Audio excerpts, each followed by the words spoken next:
Okay, it looks like we are live. Welcome to Arm Wrestling Showcase number 31. Here with our first person dropping in is Shaildhish Rae. What's up, Shaildhish? Not much. How are you doing? I'm pretty good, man. Good, good. Just kind of rolled in from work right now. Yeah. Malia and I only had time for some smoothies, so we made them. I threw about everything in the pantry in those smoothies. Just nice. Nice. Yeah, yeah. Late low calorie or low calorie dinner, all that.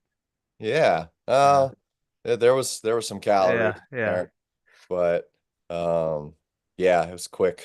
And I was bummed about it because I had a nice big steak all defrosted and ready, but this job I'm working on, it just ran a little bit late today. There he is, Mr. What's Benjamin. up, guys? Sorry I'm Benji. late. Just got What's That's done all with right. good? practice. You're heading to practice or on your way out from practice? Just on my way out. Okay. Well, I'm glad you got to practice and we didn't interrupt you from all that. You got some good training in?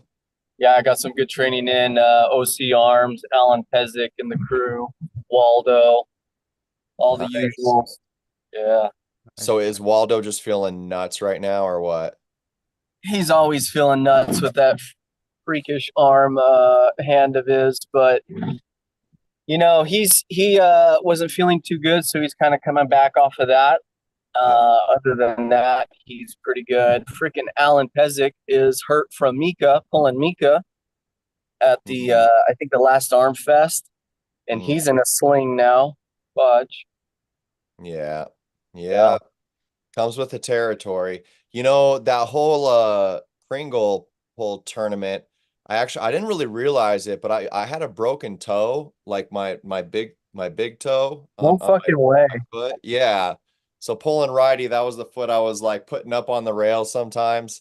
And it Uh happened at the tournament. Where did you? no, it happened Thanksgiving, Oh, skateboarding. I hopped on a skateboard for like the first time in 20 years, maybe, and it went all kinds of wrong. But I thought I just jammed it or something like that.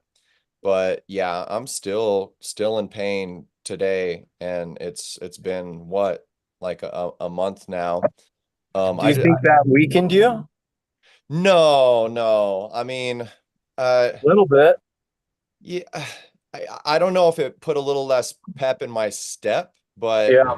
everything else was fine. But have you guys ever broken a toe or a finger? Fingers, yes. I've broken No. a few pinkies, index, ring, playing football. Okay. So, see, I haven't been to the doctor for it yet because everyone has always told me there's really nothing you can do about a broken Just make finger. sure it's So, straight is the biggest thing, and try to put it in the little, finger toe That f- sling.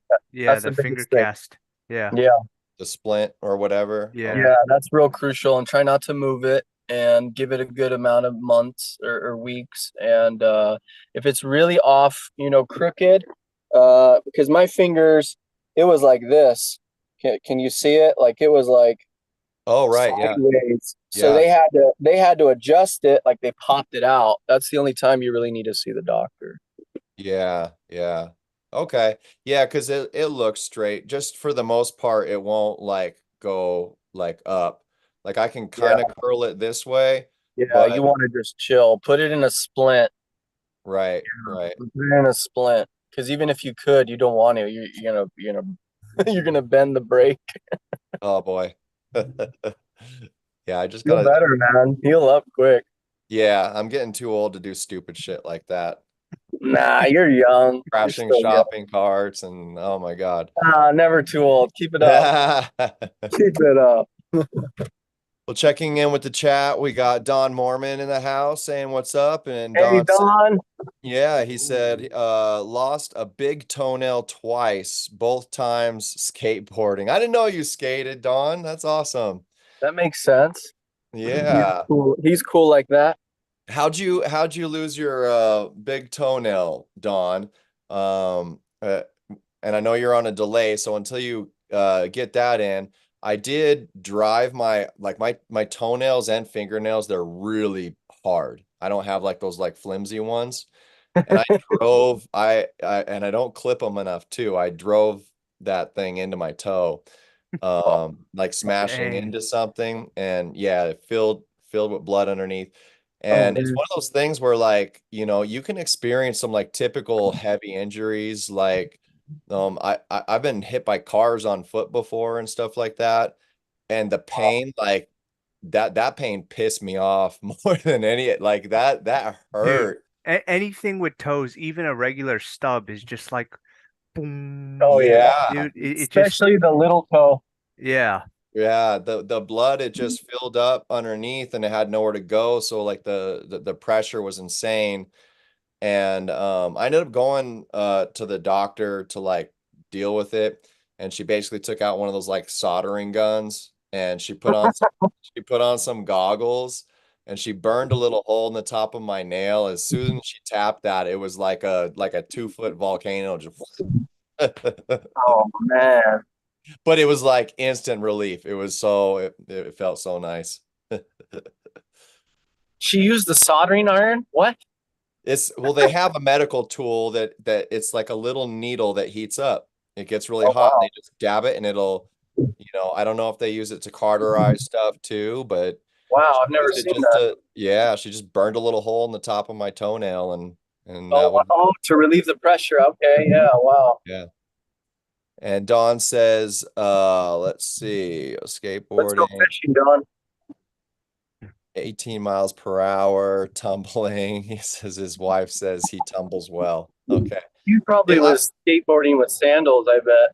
yeah, Don. I picture you like being like one of those downhill skaters, which I love, like where you're like hauling ass down and like ripping Freaking some losing power it. slides and stuff. Yeah. Yeah. With his hair flapping in the wind. Yeah. So Majestic like. so your OC team, they're yeah, I'm guessing you guys are all getting ready for the big tournament in January, the UAL Oh State yeah. Championship. I can't wait. It's gonna be packed. He's gonna have rewards, I think, just like last time. Hopefully, it's some rings. I don't know if I'll make it to the first place, but I'm gunning for it. I'm training hard.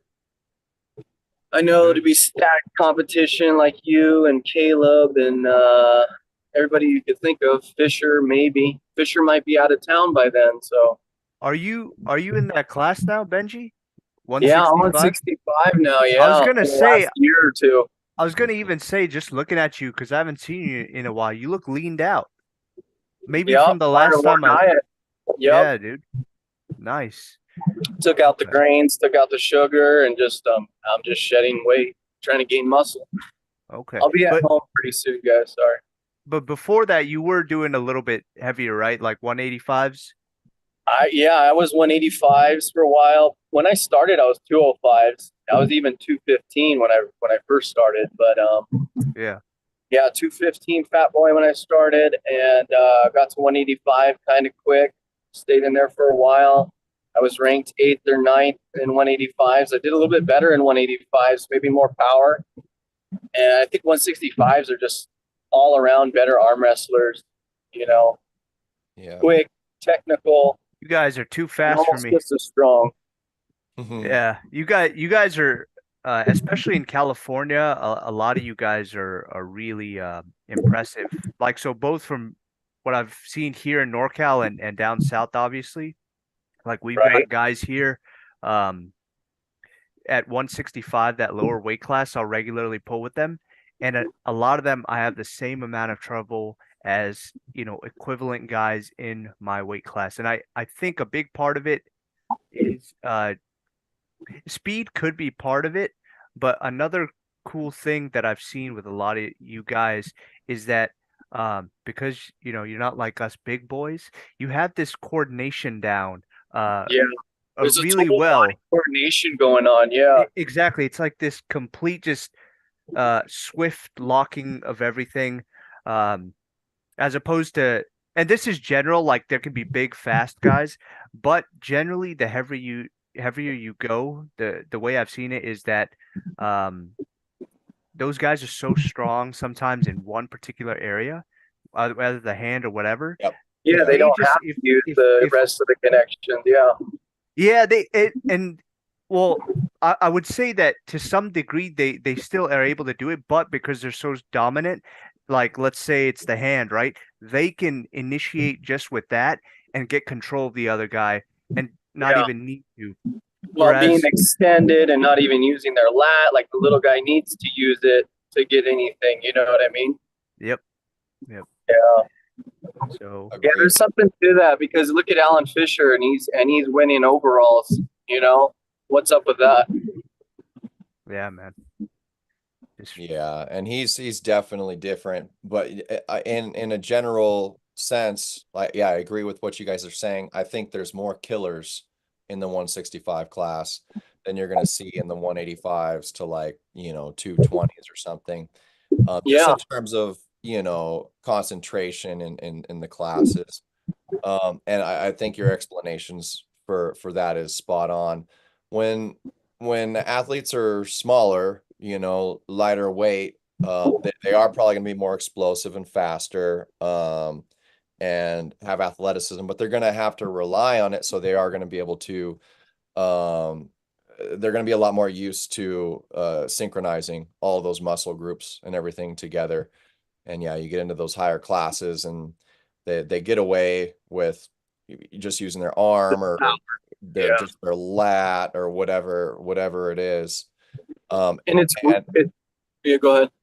but there's just those few outliers. You got your Olegs, you got your Dallases, and these yeah. are guys that they are able to use that bigger power, and they're doing exactly what the 165 killers are doing. Yeah, they're like Well, a stacked 165er. Oleg is such a good case because he to me is like a guy who maxed out so many things while not necessarily genetically having uh what you would ideally want for an arm wrestler, right? Right. But he maxed out that that just coordination that's and the speed, and he's just stupid strong. So Yeah. yeah, he's a great example of just um what you can get when you fuse both of them. Yeah, yeah. Yeah, and Basically, I just have to like get so strong and to where I'm just the slowest person in the world if I have any chance. Like for him, for if I was to go up against him, I'm gonna be somewhere offside. I can feel it, and I just need to be strong enough type of thing, right? right. Especially for his hip. Yep. I think he found his sweet spot for his weight and athleticism, for them to all work together. Yeah. And like you said earlier, Benji, that you felt like you were stronger at 185 or you were ranked at that weight. And that those are real things to consider. Like the typical I don't know, the general consensus that I hear from a lot of people is, man, like, oh, you're 220, like, oh man, if you cut down to like the 195s, or like, oh, you're like 190, if you cut down to 165, you're gonna kill everybody. And I don't know. I'm not sure if that's true. Like we all have our place. And I'm kind of realizing it right now. Like, I don't even know if I'm going to show up at UAL for 165. If it happens that way conveniently, I'll do it, and I'll do the It'll be 185s and yeah. stuff like that. But more than likely, I'll probably like this is the first time for me where I've gotten really comfortable in the 175-ish like range. And that Kringle pull was the first time I actually had to like um exert energy to cut, and I didn't like it. Like Yeah. I didn't like it at all. It can weaken you. Yeah, that sucked. Like I spent like 5-6 days trying to cut, and like I did what I typically do. It's usually easy for me. I just, cut a few carbs here and there, throw out a few sweets, maybe Yeah. skip breakfast here and there, but nothing big, no water cuts or anything. And but this time, yeah, like it got to be the day before Yeah, the day before the tournament, and I was still 174, I think, or Uh, 173 before. and that And gives you worry, you know. yeah, so I dumped 2 big bags of Epsom salt in a hot bath. Lost like immediately like 3, 4 pounds. I weighed myself before taking that bath, and then This was after when? This was uh, when? the day before the tournament, the morning Oh no, before the that'll tournament. weaken you. I Fuck did yeah. that, Dude, lost like 3, 4 pounds, and then I did it again at night, lost another 3 or 4 pounds, and then I did it in the morning and lost it. And I came in and was right on the money, 165. And then 2 hours later, after eating, I was like 173 again. Wow. those work, and I've only had to do them a couple times. Like just a little The story salt about, baths. yeah, about the Epsom Yeah. salts. I did it in last year at one of like Dave Depew's tournaments. Same thing, just the night before, and it took off those pounds. But yeah, definitely, at least physically and even kind of mentally, I think it affected me. It Oh could yeah. have been, the first time and all that. And another thing, just as a warning to, whoever might be listening, the thing about those kinds of things is if you're already dehydrated, you really Mhm. want to be careful with certain things Oh, because snap your tendon. like Muscle. Oh, right. all these other things, you know what happened to me though? Because I was in the bath and I was laying horizontal like this, right? And I was already so dehydrated. When I got up to dry myself off, you know that feeling when you get up really quickly, all the pressure kind of Lightheadedness. it was at a different level. I Like got the up knee. too fast and almost immediately I could feel myself like about to Blood. collapse and pass out Oh just because of that pressure difference. yeah. Yep. And Yep. even little things like that, if you're not careful or you don't have someone with you and you're already dehydrated, it'll mess you up, man. It's Right. Yeah, you that gotta could be a just be smart about it. life-threatening situation, like you're saying. Yeah. Yeah. Forget about all that cutting. I'm done with that. Yeah, there's a big part of me that was like, I've gotten to so and so spot in the 165, before moving on to the 185, you should, you know, uh feel like you've done really well at the previous weight class. But I don't know, man. There's a lot of people who do great that just kind of like take Mika for example. I know we were amateurs, but dude, Mika was like my weight practically when we both got into the sport 4 years ago. No way. Yeah, yeah, we were I remember I we don't remember that. competed. Yeah, I think he might have did the 170 uh 175s, or was it 185s? But Little I think Mika. he was right in that like 170, 175 range. And we missed each other in the brackets. I know we practice pulled once and we were close. And this was all like in our first maybe 4 months of arm wrestling.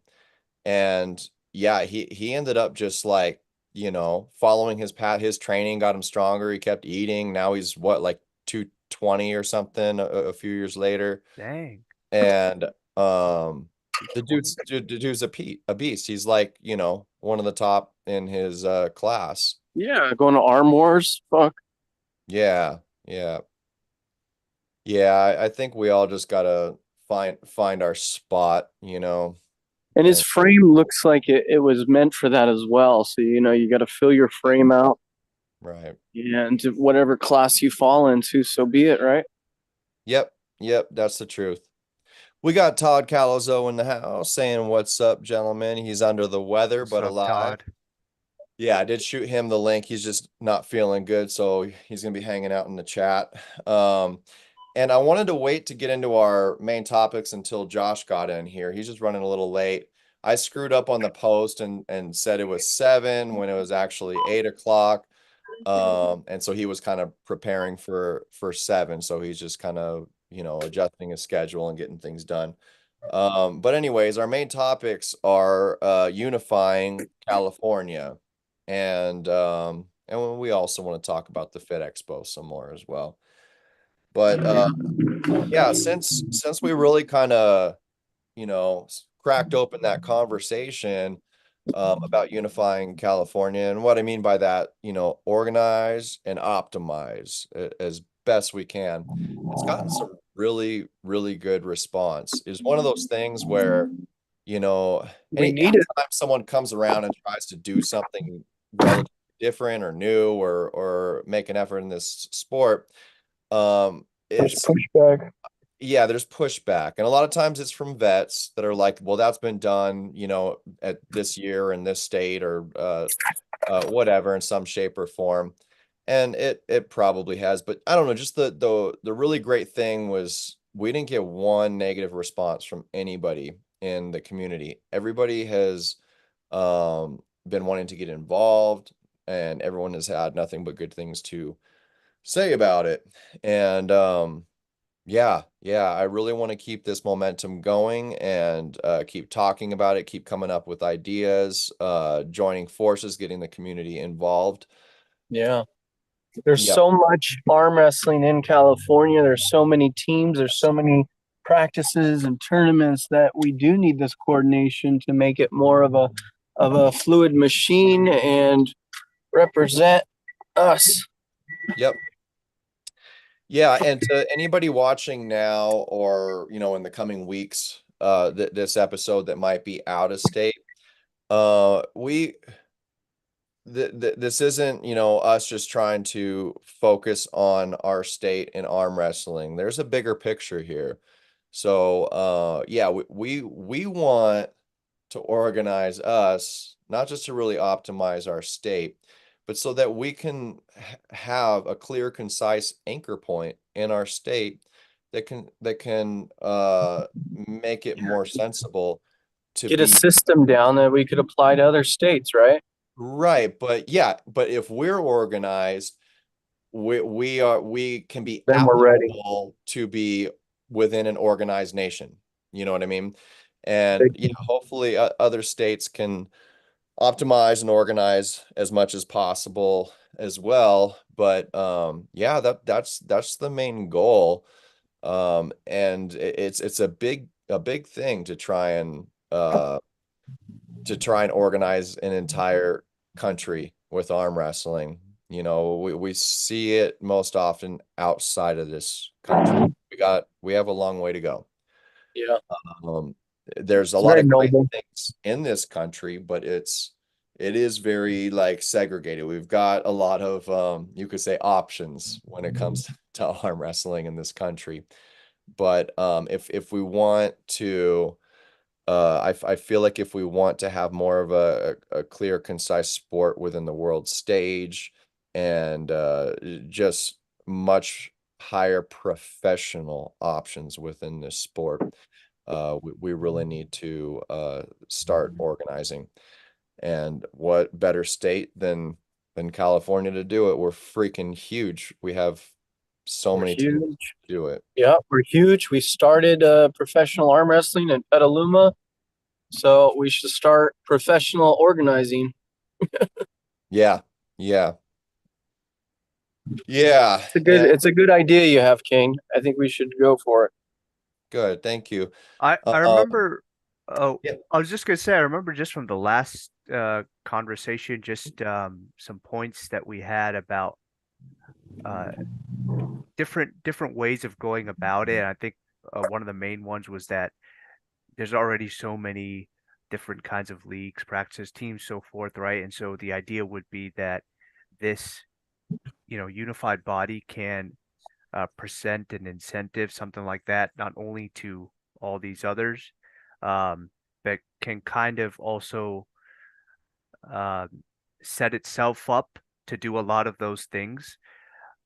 Just sort of like what's in my head, ideas like setting up uh, uh, a tournament or something like that, but with all of these things that you hope, like very clearly um, displaying and depicting all of the things in that tournament or something like that that you hope uh, that other um, groups and everything can see and say that, okay, Coordinate it. yeah, Yeah. I want to be a part of that. That looks really appealing the way that they're doing that. Um, so you kind Bring a of big turnout. Yep. yeah, you kind of don't you don't the way you start is by making it just very appealing, very um uh saying that to Clean cut. whoever, like, oh, I want to be a part of that, Hmm. right? Um yeah, I think that's what we were kind of getting at last time. Definitely. Yeah, Todd Calazo in the chat poses an interesting question. He says, how many teams do we have in California? And there's two people I think that could have pretty good answers to this. One is my coach, Derek Smith. He's trying to put together a t-shirt right now for California with all of our teams, our team emblems and names on that t-shirt so we can really represent this state. And kudos to Derek for doing what he always does and, being an advocate for our sport, our state, our teams. At least And 10 or 15. yeah, that's the number I would say is somewhere actually probably, but it could be as high as 20, but I'd say somewhere in Yeah. the 15 range. But the Yeah. man dropping in right now, my co-host Josh Edwards from Nowhere to Run Arm Wrestling.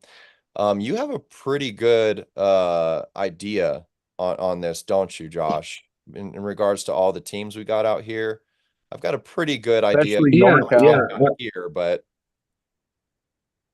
yeah. There's What's definitely up, Josh? like a lot more that popped up the last year or two. What's up, mhm. everybody? But like I kind of think of it. Bill said something that made me think of it like in different terms. Like, well, which ones actually compete, right? So there's Yep. your teams that you always see that compete. So we have like about 12 of those, and then after that we have like 4 or 5 straggler, not I shouldn't say, I'm not meaning to be sound any type of way, but we have like 4 or 5 other teams that are kind of just like guys that I think practice, and maybe one guy goes to compete. Right, Yeah. right. Would you say this? I mean, even the ones that don't compete, would you say somewhere's around the 15 range we probably have in the state? Yeah, for sure. For sure. I mean, Yeah. you got to think, even with like the North versus South flyer, we had 12 team logos on that flyer, right? Six Oh, from and the we've South had and new 6 from the since North. then too. Yeah, yeah. Right. And that's what I'm saying. There's been several that have popped up, and those are just the ones who came and supported that. We know that there's a couple more down south that, didn't come. Compound wasn't there. So there's I'd say at least 15. Okay. So just to throw a little perspective on those numbers, if you really look from what I've been able to find on my end, most of these other states that you go to, you find 1 to maybe 3 teams in a lot of these states, even some of the big ones. Not that many teams going on out there. So that's just more importance I see to us getting unified and organizing so we actually can be of service to the rest of the nation with arm wrestling and This is one of our other Cali teams. This is the Central Coast Pullers, the Pismo guys. This is their shirt. That's Yeah. I might just be thinking it because it's blue, but that's Ricky and Chewy's Ricky. Yeah. team. Right, Yep. okay. Okay. Yep. Hmm. So in terms of Yeah. those teams that you're saying that are like new, that maybe are not competing or getting out there and active, it makes me think of one thing that we can be doing for more of the established teams that do compete. We need to help these teams out. Like I'd love to know who a lot of them are that maybe I don't, who I'm not aware of. So yeah, Josh, shoot some of those my way. I mean, if you know any of the names that are on socials, let us know here. But not that when anybody needs to go in and control their team, but there's a lot of veteran coaches and stuff like that that I feel like can help those teams a little bit to grow and be on their way. Right. Yeah. Can you name some of the teams or locations Oh, that are new that maybe oh. are too active right now? Well, I mean, you have, I mean, the Visalia crew. I mean, they popped up, just last year with the team logo and a name and made it like um, like a real team thing. You got Jeff there, you got Kevin Lastly, and a Mm, couple other guys, Anthony. So they're coming in, and then you got DJ Galvan's crew. Oh, I okay. forgot what they call it. It's like Arm Sports something. But yeah, I guess they have like a thing, and they had a YouTube channel or whatever. Then you have Ryan and his brother. They made their, Ballesteros Arm Wrestling. That's up here. Obviously, you got the Bay Area squad, the Sacramento. That's Santino and them, the Sacramento County Arms. Okay. Then us and armbenders, this Right. and that, and that's just up here. And then And once you start to get to the coast, you got True Grit, which has been around for quite a while. They're in Bakersfield. Herman Stevens started that team back in the day with Ricky. Yep. And then Ricky went over to the coast and started the Central Coast Pullers. And then you got everything down south, a ton of guys. And I mean, down there, you got the Black Elbow and different crews that have popped up recently. So yeah, it's cool to see that people are starting to like the idea of let's all have a unified thing where we're, speaking of unification, we're all wearing, the same logo and the same shirt and looking like we're representing a crew. It creates more of, like we talked about in the beginning, it creates more of, people cheering for their guys and like, it getting more hyped and stuff like that, because now it's like, it means something. We're also representing this logo instead of just ourselves, right? Totally. Yeah. Were you going to say something, Shaildhish? I was just gonna say, there's one other too. You were listing those names, Josh. I don't know if you know about the Silicon Valley guys. Um, Hmm. there's there's a they're not super official with the team, but there's a solid like 8 to 9 of them, and I'll go to their practice every once in a while. They all get together, and I think literally just in the past week they've just um, put together like a little logo and something like that. But I think you've met him before. Patrick Yacaro. He comes sometimes to Oh, yeah, uh yeah, yeah. Yeah, yeah. for sure. So he's the one who runs it out of his house. So Okay. yeah, I that's yeah, that's just another example, I guess, of just how many have popped up and all that. But yeah, it's good that we just have an active list, you know, of Mhm. everyone involved. Because I think yeah, a lot of people would would be on board with this idea of getting something a bit more uh yeah, a bit more unified, even if it's just a matter of like seeing more activity in certain areas as far as tournaments and things like that. Because as far as I know, like as far as tournaments go, SoCal just seems to be doing the best as far as consistency, right? We have a lot of good ones up here, no doubt, but um, I think frequency wise, SoCal is probably taking it, so even thinking along these lines, like, because in my head, I'm always just thinking of, you know, this unified body. I really like the idea, and I'm always thinking, what can we do? Like, what can be offered? What can, like, to the average arm wrestler, why would they care to associate themselves with this in addition to their team, right? Mhm. If it's something like, hey, we're we're organizing just more events that you guys can participate in your local area, that that would be fantastic. Um, so yeah, just things like this. Absolutely. Yeah. Yeah, and I'd like to get into a couple ideas that we have. Yeah, this is definitely something that's becoming a reality, and a lot of the community is getting involved. And all we're really doing is, cracking it open to the community, and the community is the ones that are the superpower behind this. Real quick, Atlantis IRL, what's up? Thanks for joining us. And they say pinky toe before in regards to the broken toe thing. Um, yeah, did let us know in the chat. Did you just throw a splint on it like these guys are suggesting? Okay, so one idea that we have, and this, I'd like to hear your thoughts in the chat. I'd like to hear your thoughts, you guys, and anybody watching this video later, drop us some comments on this.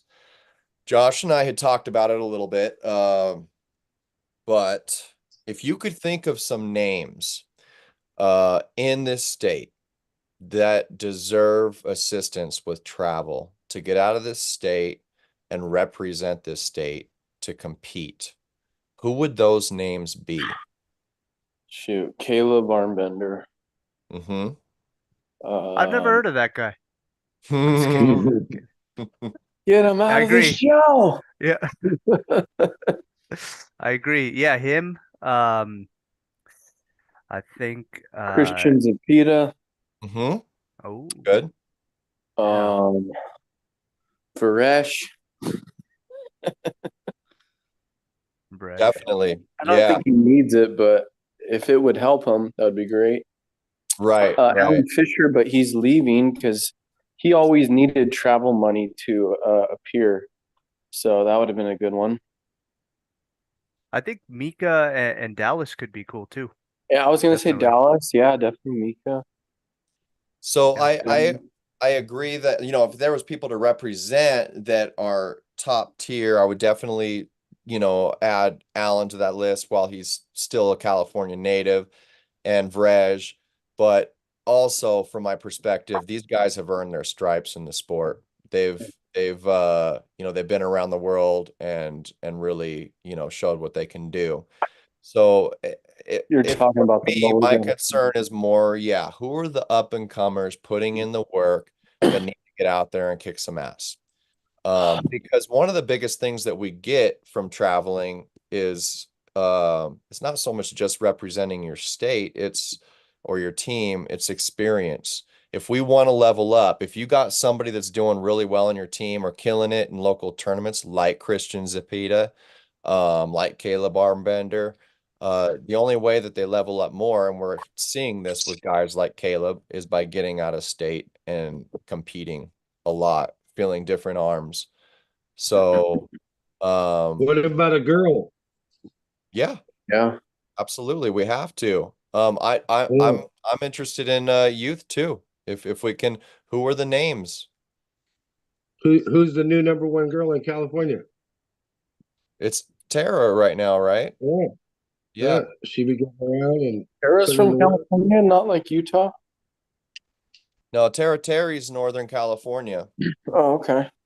We got Yeah. Grace. How does she do versus Grace? well, They go back and forth. Well, they she did go beat her- back and forth, at least up until recently. I yeah, think she beat got her the in a last win super on her. match. Yeah. Yeah. Grace won the first one, and then Tara won this last one. See, I think Grace is a good nominee too. Tara, Grace, probably the top two. Yeah, for sure. Well, and it depends on the weight class too, because then you've got Paul Stevens' wife. And Yeah, that's true. But she's Erica. She's one of the like upper weight classes. You've got Stephanie. I was but gonna she's say also Stephanie is freaking making it happen. I see her all across the nation sometimes, you know. Mhm. She travels. Yeah, so it depends. Yeah, it depends on the weight class that you're talking about too, Yeah. because they're not all in the same weight class. Yeah. Even if you factor weight classes, it seems like there's still just a handful, and we got to get those numbers up. Yeah, that's a hard one just because the sport doesn't necessarily appeal to women as much as it does to men. You know, Yeah. I mean, that's like being like, who's the best male ballerina? You know, like Crispin Woods. I mean, I'll take that title any day of the week. Let's see some video, Crispin. Let's see you in your all right. tutu. I'll post it soon. Yeah. Where's your pretty Bro, face? don't challenge me. You know I'll wear one. Oh, Like man. that's the problem. Get the eye bleach ready for your Yeah, put- hairy tutu. Put that Christmas Yeah. button back Oh on. man, I feel bad for you guys if I show up in a tutu. I'm blinded. Yeah. Casey Stevens don't- says Caleb, Derek, and Oleg. Yeah, Um, Derek, for sure. yeah, yeah, definitely heavy hitters, and it would help Derek for sure because most of these things happen on weekends. He's usually working, so he has to be very Yeah, I have another selective one. or get paid. So, I have another one. Will Klingman, oh yeah, man, yeah, yeah. For me, he's What is this in reference to? okay. sponsoring people to get out there more Like a that don't travel fund. travel Yeah. fee funds Oh, for gotcha. these Now up and I just coming. popped it out so far. Yeah, if we were to help some people get out there and travel to represent this state, right? Who would those people be? Who deserve it the most? Um, but let me Don Mormon. Oh, Don yeah, Mormon is a Don's good a good one. He's Let, new. let me just add one thing. So the whole thought process behind this is if we don't have the organization and power behind our state to start getting some legitimate money sponsors behind us to sponsor athletes like that, then I think it's one of those situations where we just need to kind of do it because that is also going to contribute to getting us organized and building our state, and making us more powerful as a state. And so it could be something as simple as once we collect these names, we agree on them as a community, then yeah, we could put out some form of donation amongst the community. And if everyone, decided to put 10, $20 or Gotta whatever go fund me they or could something. afford, that will go a long way in a pool Yeah. to help get these guys traveling. Well, We've got Winter Blast coming up. I believe that's in May. There's a lot of big tournaments around the country, but in terms of something coming up pretty soon, I'm pretty impressed with that tournament. The numbers I heard from last year. It's a brand new tournament, and I know Derek went. I think that's the one. Is that where he Which tournament? Winter Blast? Oh yeah, where's Winter that Blast. hosted?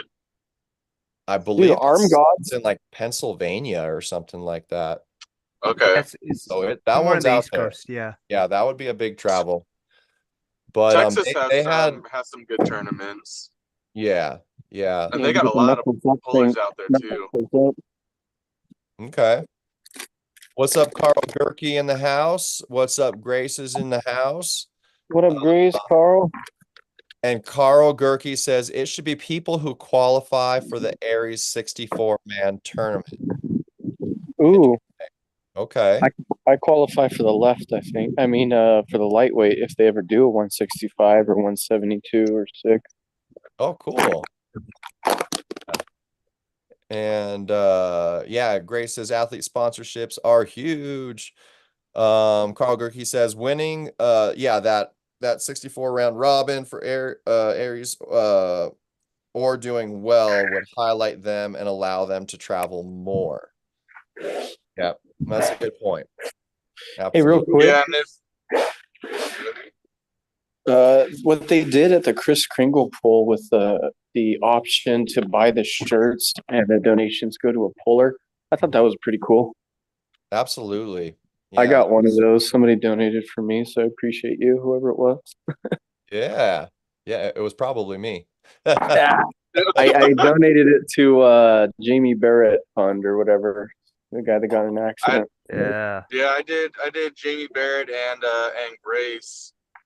Nice. And then actually I bought supplements too. So I also donated to, I think I donated to Caleb. Like I donated to the people that tend to do more like traveling. Because Yeah. I mean, like I always appreciate it if it's like you're taking your time, you're using your hard-earned money to go visit other practices, to travel around, to do that sort of stuff. And if you're doing that on your own, then I'm all for supporting someone on that. And I thought that was a cool idea. I forget who came up with that, but yeah, I was like, Cool dude, idea. that's brilliant. Yeah, I think they should do it more. So Yeah, and I also like the Aries system, because if you're ranked in Aries, that means you're showing up to tournaments.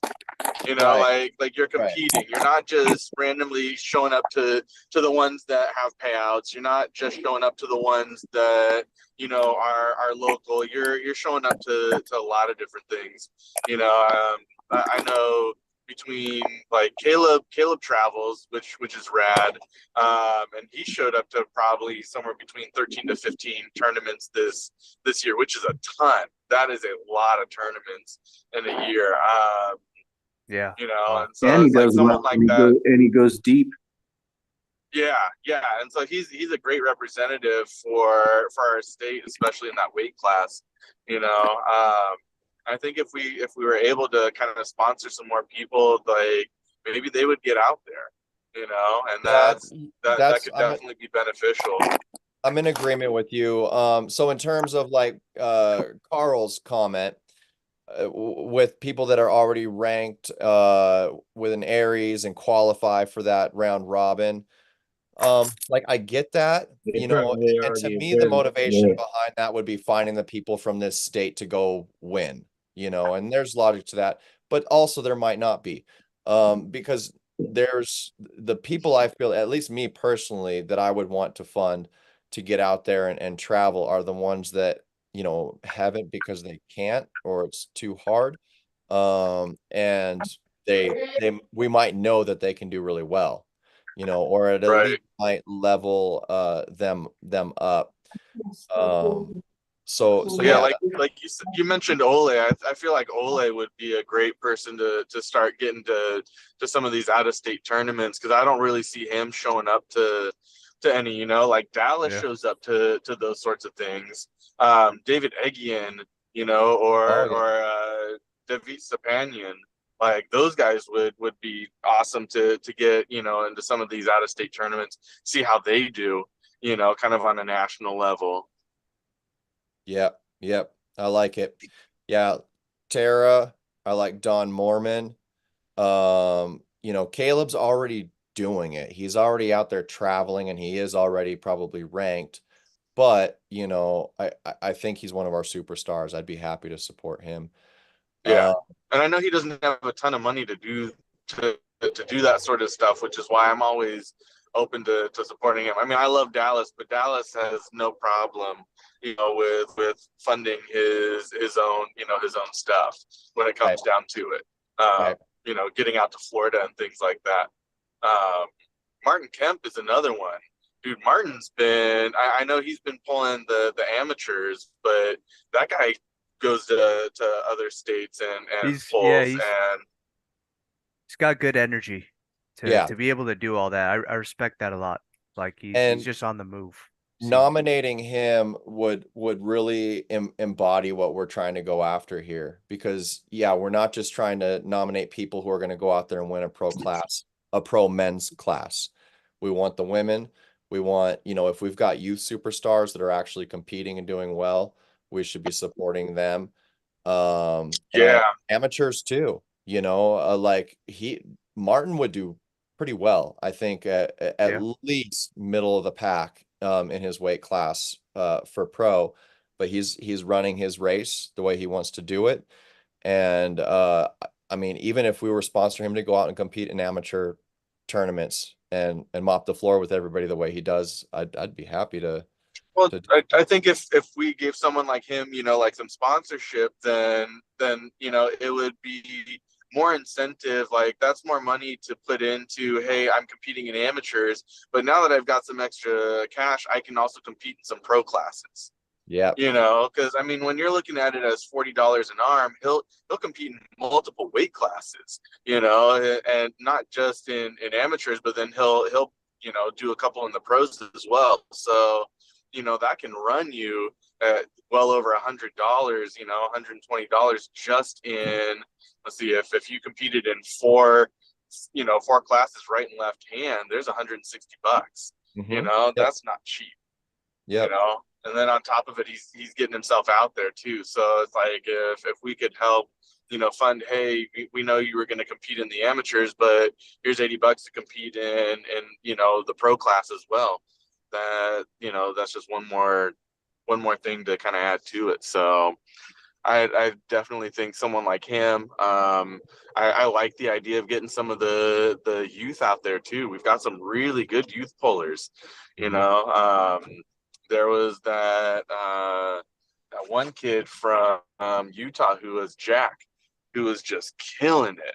and he was going all over the place in the, I think he was like 17, and he came out and he destroyed Junior, but they weren't even Wow. close in like weight or size.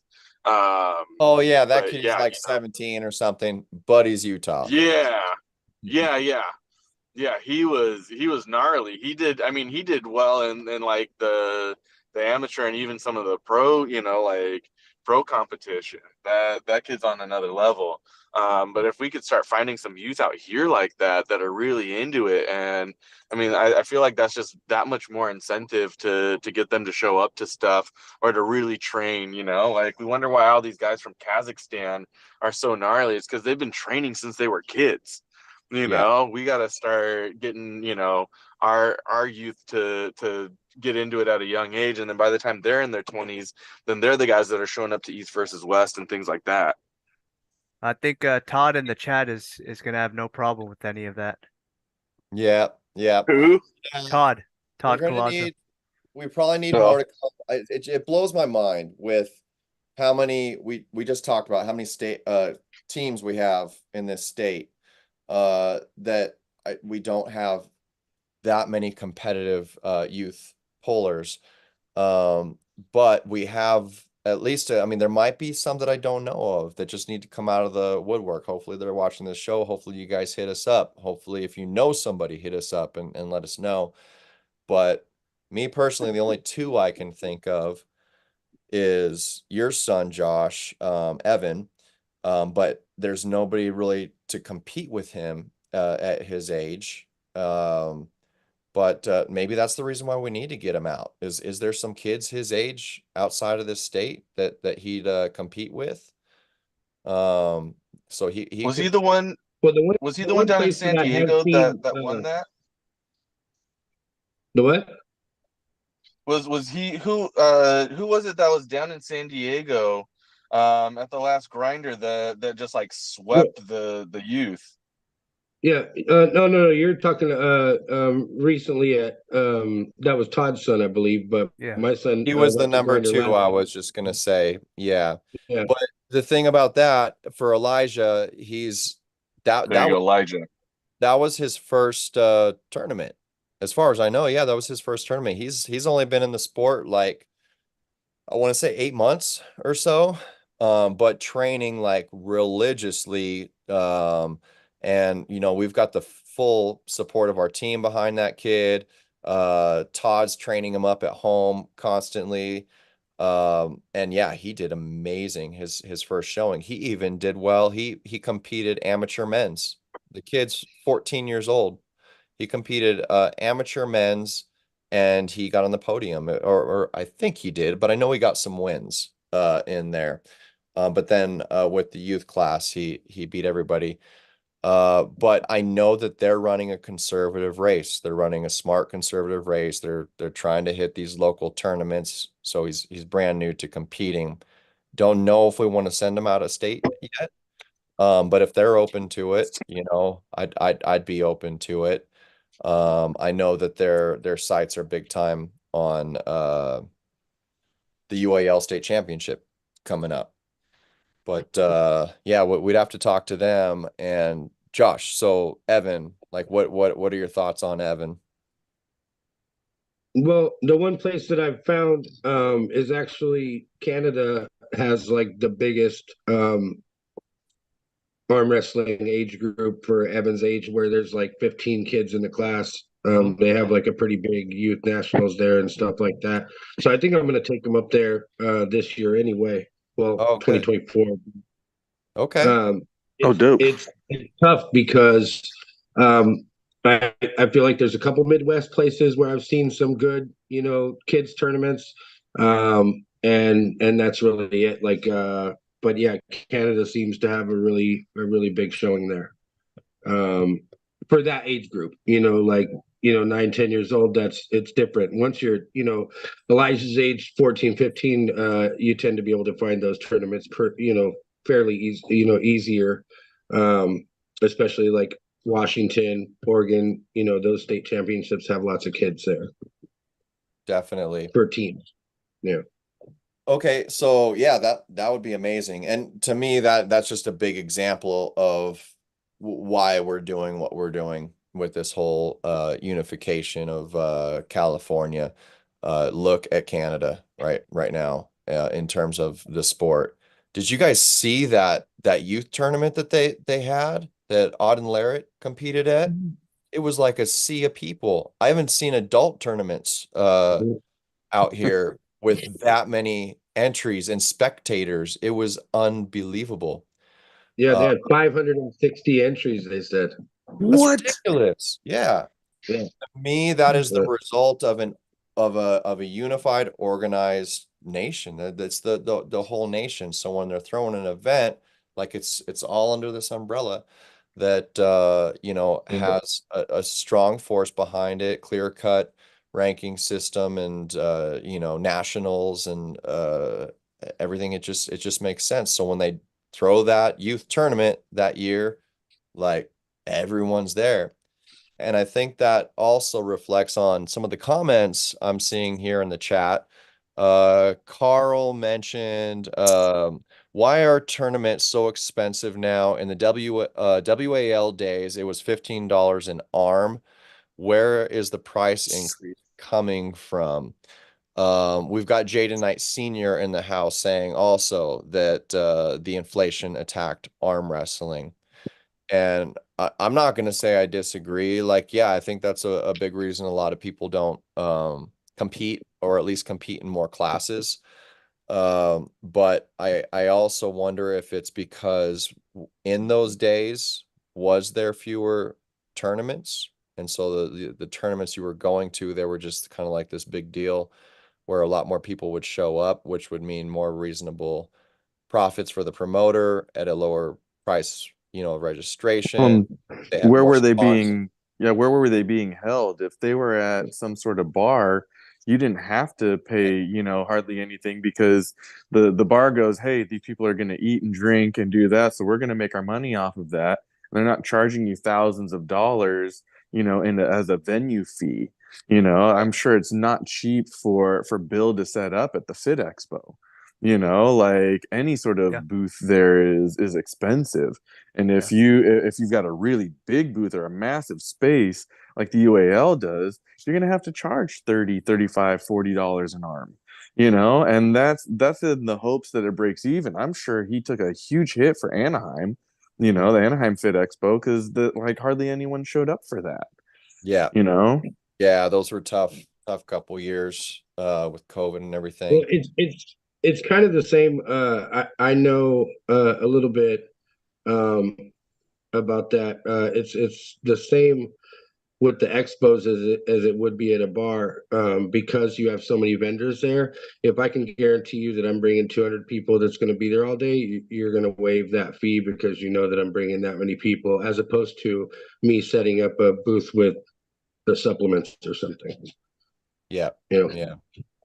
Yeah, those are creative thoughts, I think, and yeah, like if you're actually setting up a tournament somewhere like a brewery or something like that where you're bringing them business, there's less need to bring in a profit.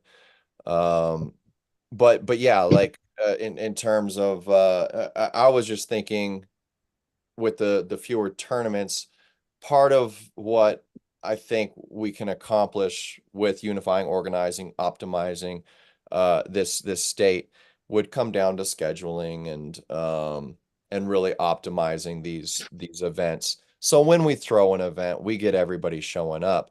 You get everybody showing up, maybe we can charge less. I mean, if we had 560 entries or whatever they had, yeah, you can get away with charging twenty charge dollars an $5 a arm. piece. Yeah, right. exactly. Like you don't have to worry about it. But when you're getting, Right. 60, 75, 70, 100. 100, yeah, Yeah. like man, you're barely breaking even, Mhm. if that's the Yeah. case. And You have if to like think about the awards, like what Bill puts out. I mean, are better than any tournaments awards. I mean, in the state for sure. Yeah. They're amazing. They're high dollar, high quality awards that you're going to hang up on your wall and it looks like you won something. It's not like a little floppy piece of tin, right? So that also is a big investment. And then he's paying out classes. He's putting out the jewelry like he did the last one. And now these little Yeah. gold tables and the $500 awards and $1,000 awards they give away and all the different stuff. I mean, that's a lot of out to just count your chickens before they hatch and say, okay, I need at least this many just to break even. Yeah. Right. So you're exactly right. Yeah.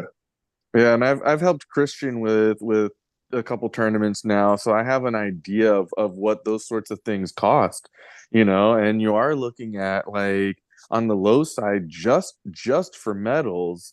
If you're going like the cheap route on medals, $500-600 easy.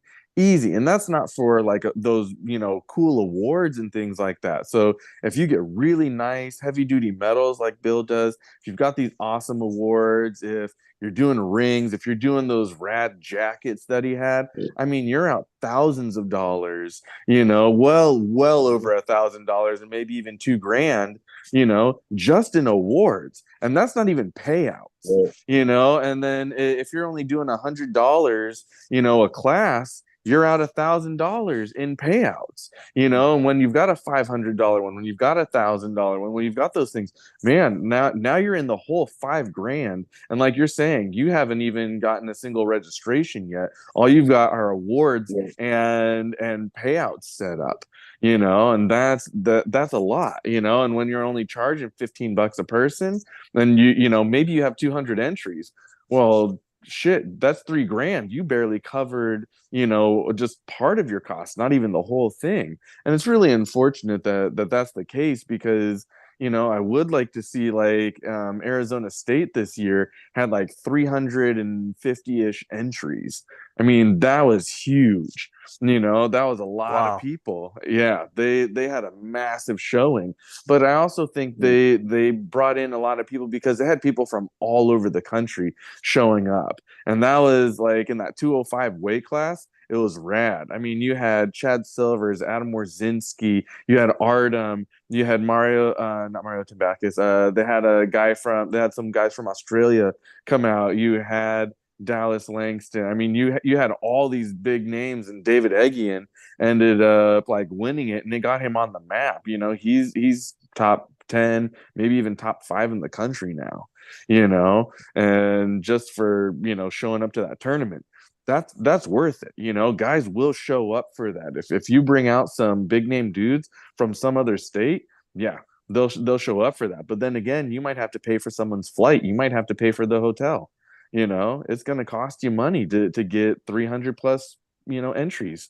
So it's just it's not cheap, and that's the thing is I think if we throw fewer tournaments, like as horrible as that sounds, I mean, all of the people who want to compete as often as possible. But I think if we host fewer tournaments, but they're better organized tournaments, Yes. then we're more likely to have more people showing up to those tournaments. We'll have a draw. Washington State does not have very many tournaments during the year. Realistically, it's like the Washington State tournament, maybe one other one, during the year. That's why everyone shows up to the Washington State tournament. Like they have hundreds of entries because it's like, well, if you miss it now, you're gonna have to wait until next December or November to show up, or you're gonna have to go somewhere out of state. I was just thinking about that, like turnout wise, right? Because California specifically, you would think with all the teams and all the people that we have, and when I go to a lot of the practices and Josh, just this mega practice we just had, you know, there's so many people I can identify who I've known for a while who still haven't competed. So it's an interesting kind of phenomenon. I'm kind of interested to hear like what you guys think about that. Do you think that's like a like this ratio of participants to people who compete is like lower in California relative to other states, or is it like Is it a matter of just there's two, I don't know, maybe it's too geographically separated? That's sort of uh, what confused me a little bit. It does seem like although there's so many teams and people here, um, The geographical part, I mean, has to be a big part of it, because you go to some other states, you can pan the state in 3 hours, right? yeah, Unfortunately, Yeah. like there's spots here that are 10 hours away from each other. right. And that's not the case in a lot of places. So I do think that the spread out map for us makes it a little bit more not as plausible for a lot of people to travel all the way down or all the way up or whatever it might be. Yep. I think there are a number of factors. I agree. One, I think is the distance. Like in all honesty, I'm less inclined to drive 8 hours up to NorCal for a tournament. Like I might go to the middle of the state. And I'm sure people from NorCal are like, yeah, Bakersfield or something like that. Cool, middle of the state. 4 or 5 hours. Okay, I can do that. But driving 8 hours or 10 hours is brutal. Like someone from NorCal doesn't want to travel all the way down to San Diego. So I think one is we have such a spread out state. It's huge. So geography does play a factor in that. Two, I think, is the number of tournaments, right? Like people, the again, it's expensive, at $40 an arm to pay $80 every time. And if there's a tournament once a month, like if you showed up to a tournament once a month, you're out almost $1,000 for the year. Yeah. Like and most people just can't afford that. So I think it's the frequency of the tournaments that kind of dilutes how many people show up or compete, or they pick and choose what tournaments they're going to go to. And then that adds to it, because now you show up to a tournament and you're competing against all the same guys. You don't want to compete against all the same guys that you practice with, or last month some guy beat you, and that doesn't give you enough time to train and be like, all right, I got him next time. And so people don't want to show up for that, because they're only competing against all the same people. Whereas they could just show up to practice and pull with them. Why would I pay $80 at a tournament to pull you when I can just pull you for free at practice? Which brings me to the next point of when practices are hosted. Like, I mean, if you've got a tournament on Saturday and your team is hosting a practice on Sunday, are you really going to show up to the tournament on Saturday? Not if you're going to be pulling all the same guys from practice and you can just wait until the following day to do it for free. Yep. Um, Definitely. I think those are some of the biggest factors, for it. And then it's how much does your team promote going to tournaments is the other one. Yeah. And I know that there are people that, like Derek Smith has tried to get people to show up to tournaments. He's always saying, go to a tournament, go get Yeah. the experience, like he pushes it, and there are just tons of guys who are like, nah, I'll just I'll just show up to person instead, and I think that at this point, more for, I think, Alpha Empire than anyone else, has become a double-edged sword, because he wants guys to show up to tournaments, but to the same degree, he wins everything, or there's no competition there for him, so he's a little bit less inclined to show up, and then his guys are less inclined to show up. And that kind of swings both ways. But then again, when you're competing at East versus West, you don't want to be showing up to some tournament 2 weeks beforehand, Right. or something like that. You're preparing for a big match, and so that can be difficult. I think the point about attending as a team, that does go a long way when you can have everybody go, and especially the captain and all that. But I think um, even besides that, if you just have a general culture of promoting others to get experience at these events, especially for the new guys, I don't think you necessarily have to have everyone there, even though obviously that's what you want, right? Ideally. But even just having Yeah, just a culture of getting people out there and like letting them know that you, if you've never done this before, if you're a new person, there's only so much you can learn here at practice, as opposed to actually setting up in that kind of environment, that kind of thing. And even just the simple fact of promoting it, ev even if it's not the entire team going, I think it does a lot. At least it did for me, when I first joined, right? Because I started with yeah, with all you guys, and yeah, Derek was the first person to say you should go out there. And a few events we did as a team, but a lot of them I also I understood that, yeah, this is how I get better. This is how I learn. Um, so I think this pipeline, this pipeline from new guys to competing, I think, the more efficient you can make it, the better better turnouts you have for tournaments and all that kind of thing. And I think it starts with a culture of just promoting it at the practice itself, right? I think Yeah. a lot of these new guys need the support though. Like they need to know, like, if they're going to show up to a tournament, they're not the only guy there from their team. Definitely. Or, like if they lose, well, what did I do wrong? Well, I don't know. You didn't have anyone here from your team to give you advice, or, that knew more than you did, that's, kind of coaching you off to the side. And I don't think that always has to necessarily be a team, like the team captain, but I do think you do need support from other teammates who are more experienced, who are showing up, who are coaching on the side, who are supporting that. Because especially as a new guy, like when you show up to some tournaments, you get that, then you just kind of catch the bug and you start showing up because you want to be a better puller, not just because, hey, I just kind of started to get into this. I know I should be showing up to some tournaments, but like if I was the only guy, especially when I first started, if I was the only guy for my team that was showing up to a tournament, I probably still wouldn't be in it. It'd be tough, man. Yeah. Yeah, it's really Yeah. tough, but I had the support. Derek was at all of these things, and I also had other guys who are more experienced, back in the day, Josue Cerna, Kevin Polachek, Marcus Polachek, Ricky, like all these guys would be like, yo, man, you got to do this, you got to do that. So I had other teammates that were watching, that were supporting, that were coaching and helping out, and that was huge. Like just having your team there and the support of those guys, and even some of the other amateurs. Watching some other amateur do really well, and being like, all right, yeah, our team's doing good. Like, man, Yeah. it's cool Yeah. seeing these other guys doing good too, like not just in the pros but also in the amateurs.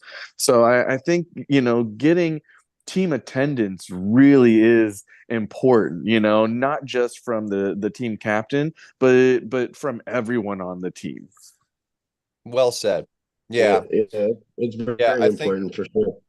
Yeah, I think so like in your experience, like with Alpha Empire and those guys you mentioned, that was a very special time. I feel like in the team, it was a very under construction time of the team. The team was a little bit smaller. The OGs of the team were being established, so to speak.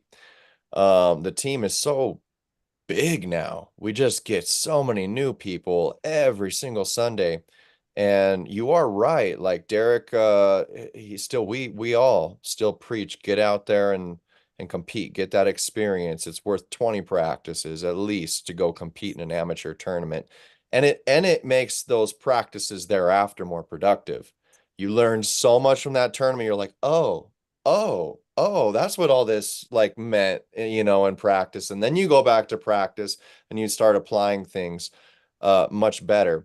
But you also make a good point that, Derek is, and I think some of the OGs of our team, we're used to so many people filtering in and out of that team where it's kind of like, you show me you're invested and we invest into you. But I definitely agree. A lot of people look up to you, Derek, if you're watching. A lot of us look up to you, especially, the new folks coming in.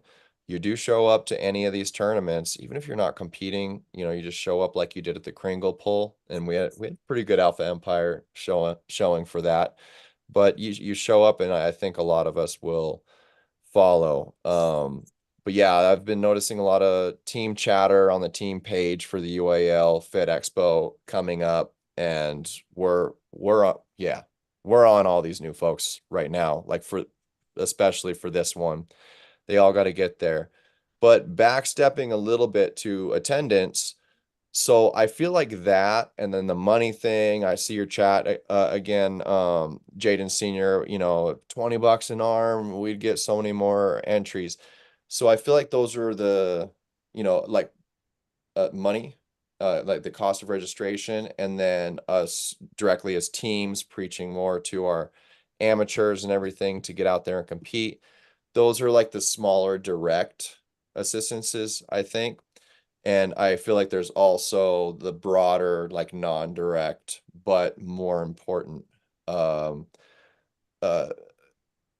methods of really kind of changing a lot of that. And I think the root of that, which I'm kind of getting to, is just the organization as a state. So when we talk about too many tournaments, and a lot of confliction, if instead we are focusing as a state to organize, it might be a few less tournaments, but we've got everyone still involved in some shape or form.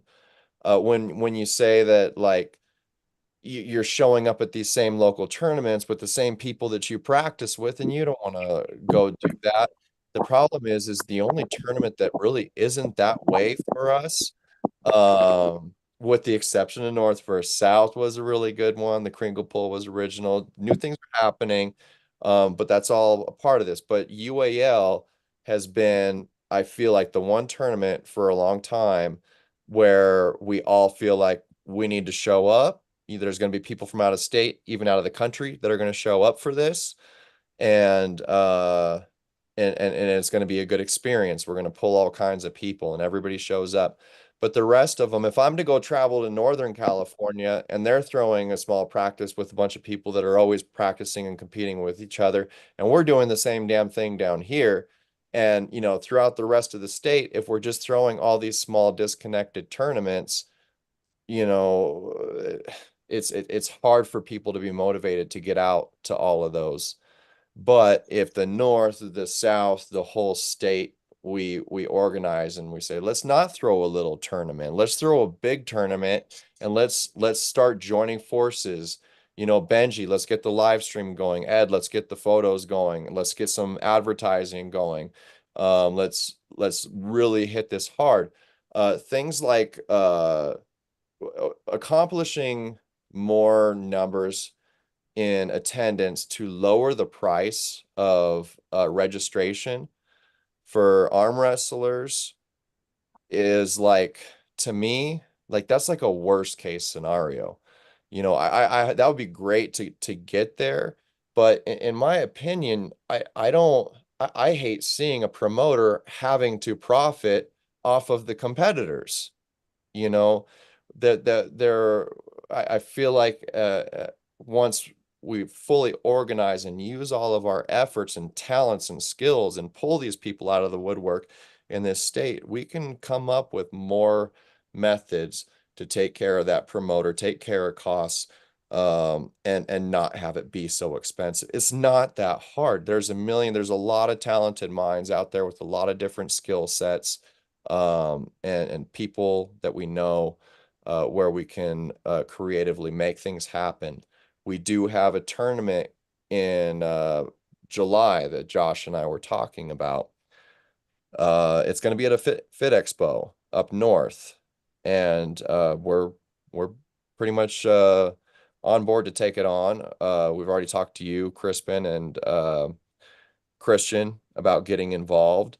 So this is in July. This is a ways out, and I'm putting this to the community, like, letting like, we're looking to throw a big tournament in July, and we're going to be looking to optimize this, make it creative. Josh threw around ideas of doing neat things, maybe some sumo wrestling or arm wrestling, some freedom pulling, maybe like some strap only. Maybe we could do some team versus team action. There's a lot of things that we can do. Let's get our heads together and make this like a killer tournament. Let's get those 500 plus entries. So, We definitely have enough people in California that there's no reason why we couldn't have that many entries Seriously. in a state tournament. Like there's no reason that we shouldn't be, having at least 300 entries in any tournament that we throw out here. I mean, we've got like teams that have like 50, 60 guys on them. That's just a team. If each guy only competed like left and right hand, one team could do over 100 entries just by themselves, and there's no reason why that shouldn't be the case. And I think too, if there is like that level of commitment to the tournament, then as promoters we can give back, where it's like, hey, we would love to do payouts. Here's what our payouts are looking like. If we get this many entries, we'll increase the payouts, so that it's not as much money going into our pockets as it is right back to the arm wrestlers. And kind of like what you guys were saying, hey, if we get 300 entries, we're doing, $500 sponsorship to like the puller of the day so that they can go to another tournament. And I forget who it was. They did there was a tournament or someone that did something like that. It might have been Greg Sharp.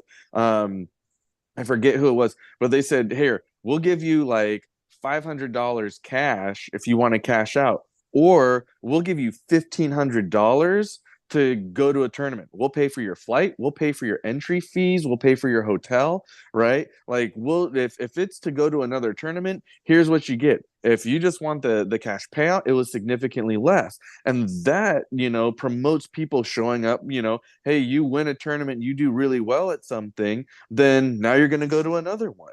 So offering those types of incentives, I think are brilliant. I think it was the Aries like round robin.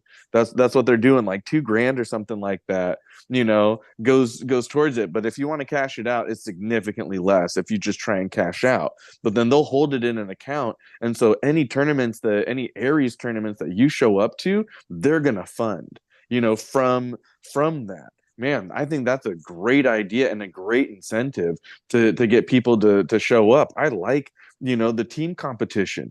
Man, like what better way to get entire teams to show up than have a team competition? If only 3 of your dudes show up, well, sorry, you're in trouble on that team competition. But if you got 20 guys, now you're having to pick and choose, and that can be a lot of fun. I remember, I think Bill did that one year, and we had so many guys from Alpha Empire that we had like 3 or 4 teams. It was like you can have one guy from each weight class, and we're like, okay, they were building teams to see who could build the best Alpha Empire team, and I think stuff like that is a great idea to get more people showing up, to have more unified, attendance to these things and camaraderie with your team, and there are a lot of ideas. Again, there's no reason why we should be having this issue. yep. Yep. Yeah, it's pretty crazy when you think about it. Yeah. We used to have a lot of stuff. I mean, I remember going to Arizona State, whether even if that was down in Tucson and having like 20 guys from Alpha Empire show up. My first tournament, that's exactly what happened. We like 20 of us just showed up in Arizona. Yeah. It was fantastic to see. See, and those are fun. Those are fun memories. Those are things that again build that camaraderie with your teammates. And I think it's that sort of stuff that also inspires you to keep showing up to tournaments. Man, I had a great time at that last one. A bunch of us showed up, like we all got an Airbnb and just, like threw down on it. And it made traveling super cheap too. Like when you can carpool with guys, when you all throw down on an an Airbnb, outside of, I mean, it makes it super cheap and people have a great time because then after the tournament, y'all are, doing your team thing. And I know like those were some of my first tournaments. The UAL with Bill was definitely, like the first major event that I showed up to. And then the next was like Arizona State or some of these other out of state tournaments. And those were a blast. And I always looked forward to those sorts of things. Like, okay, who else is going? Hey, I'm thinking about going to this one. You have like 10 other guys who are like, oh, I want to go to that. It's like dope. Now let's do that. So I think we just have to like there are certain people, and hopefully the people watching this are also advocating for it and just saying, you know what? Yeah, I remember that. And let's bring that back. Let's try and get that back, so that we not just for the attendance, but also team camaraderie and having a good time. I mean, those Bruheim like practices, I remember when those were, few and far between, we would have like 90 guys show up to those, like from all over the place. Yeah. Yeah, those are killer. Absolutely. And I really don't have a problem with small tournaments. Some of them are like almost practices, but it's like small tournaments in California and then Northern California. They might make it hard for one or the other to want to go to one of those, but it's still, as long as they're scheduled appropriately, I feel like away from more of the focused big state tournaments. Then those are an opportunity for, if it's in Southern California, it's an opportunity for us to go try out some new moves. And, it might be against a lot of the same people, and the same with Northern California. But that's where, really communicating as a state, as a league, we can communicate these things and make sure everything kind of falls into the best place possible, and just help, it helps each other out to do it. Adding incentives to having that open line of communication is throwing extra forces of support in promotion and advertising and things like that to make sure everybody's happy. But yeah, one of the reasons I loved North versus South so much was the central location. There was a lot of things I liked about North versus South, and the B&B, like you said, that was one of them. We chipped together and we got a beautiful B&B, man, with the pool, a hot tub. Well, that was the best time ever. Was afterwards Yeah, at the B&B, sitting around playing that game. I forgot what game it was that you had with the buzzer. Playing that catchphrase. game, Yeah, everybody drinking bourbon. I mean, it was amazing. yeah, it was a good That was time. the best part.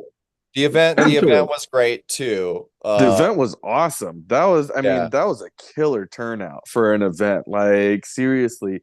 And just like you're saying, when people from the north collaborate with people from the south, we can throw, awesome events like that. Maybe we do one up north and then we have a major one up north and we have one major one down south.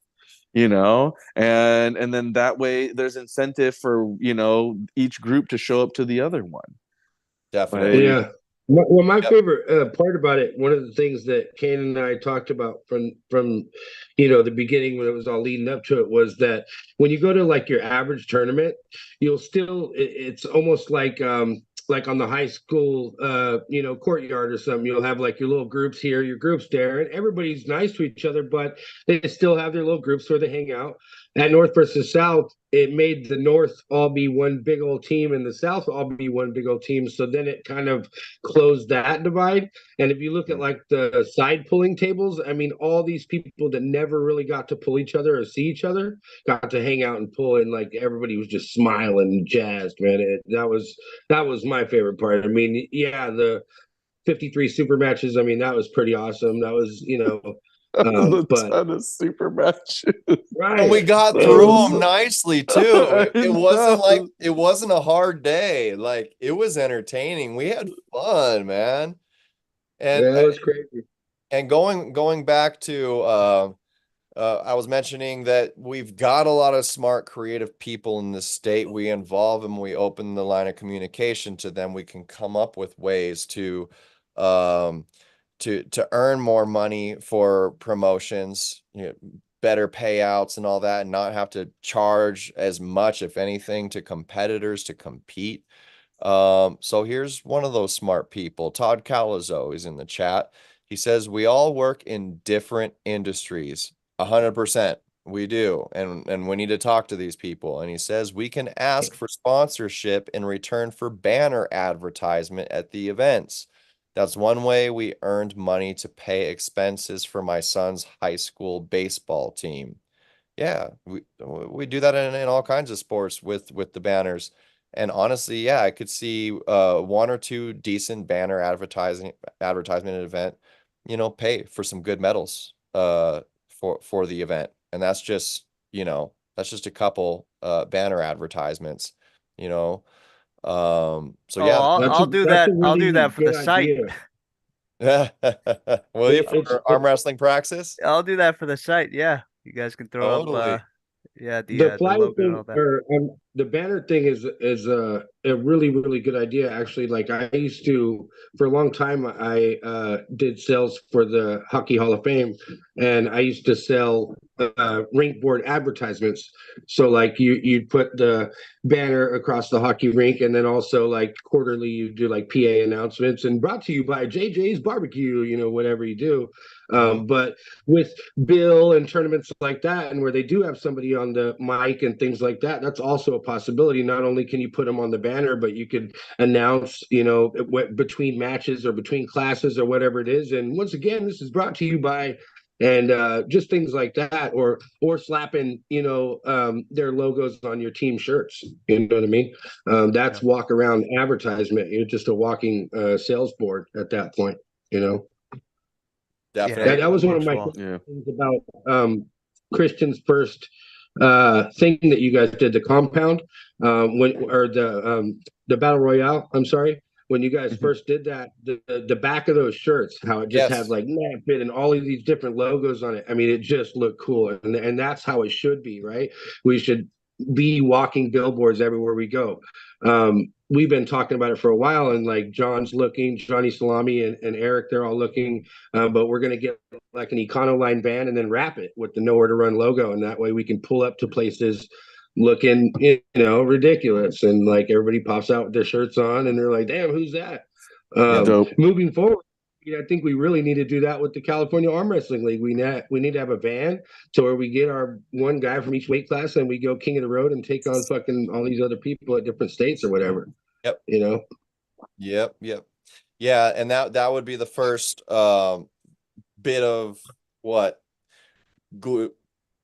glue tying this into more of a national spreading, an influence, I think, for sure. One of the methods we can use, not just organizing our own state, but getting out there and showing a force of power to other states, because for the other states to participate in that, they'd have to kind of do the same thing. They'd have to unify their state, who were their top dogs that are going to arm wrestle our top dogs. You know what I mean? And I think we can definitely, like there are people that we can work with. Tim Talmadge in Arizona. We've got Jody up in Oregon. We've got some of these Washington guys. But like you're saying, we need to show up to their tournaments. Like they're not going to show up to ours if we're not showing up to theirs. And so if we're supporting other states and showing up, they'll show up to ours. And that also brings in people that you don't usually get to pull with, or after pull with, or whatever it may be. And I think that's important. Again, that whole thing is as showing up as a team.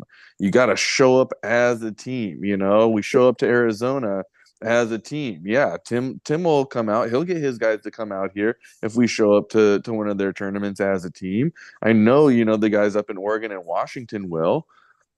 So and they're willing to put money into those sorts of things. I mean, I don't know if they just happen to have they had like 5 or 6 guys from Australia show up. Like that's pretty amazing. But they also knew that Washington State was gonna turn out. And so some of the best guys in the country are gonna be there.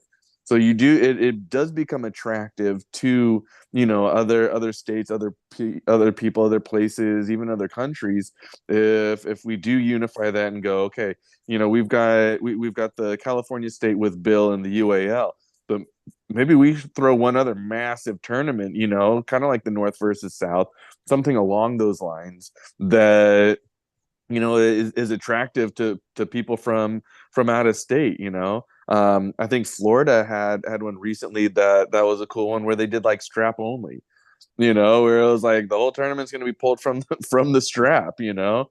Or they used to do hook only back in the day, like, you know, all right, you're starting off in the hook and you only pull in the hook and you top roll, it's a foul, you know, Oh like it boy. was. Yeah. Oh no. Yeah, Don was telling me the other day, we're talking about it, and I guess there was a way in arm wrestling back in the day where if you top rolled and slipped, or I mean if you pulled and slipped, your penalty was to pull in what they called a power hook, and you had to stay in the hook. You couldn't do anything else. And I'm just like, dude, that's so cool. Yeah. Oh my gosh. Like, you have to you know, pull a hook. Oh gosh. No strap, I'm just slipping straight and into the getting hook. my penalty every time.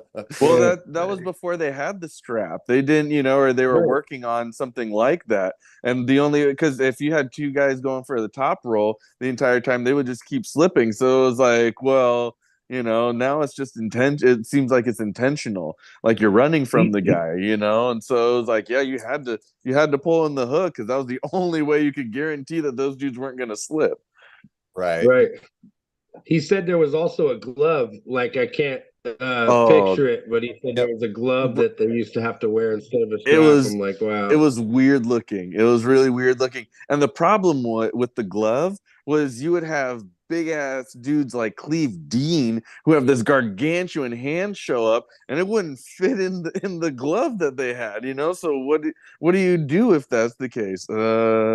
It was really weird Right. looking. I've seen them before. Like it's amazing how far along the sport has come, you know, over the years. I don't know if you guys have seen the new table that Ian Carnegie is coming out with, um, Hmm. to eliminate the elbow fouls. You know, so that it promotes more actual arm wrestling, fewer fouls, more arm wrestling. Like, How's that? okay, so what he's doing. What was that? It's a recessed pad, and then the pin pads are up above that. Yeah, so it's The it's about a pad is half like under the inch. pivot.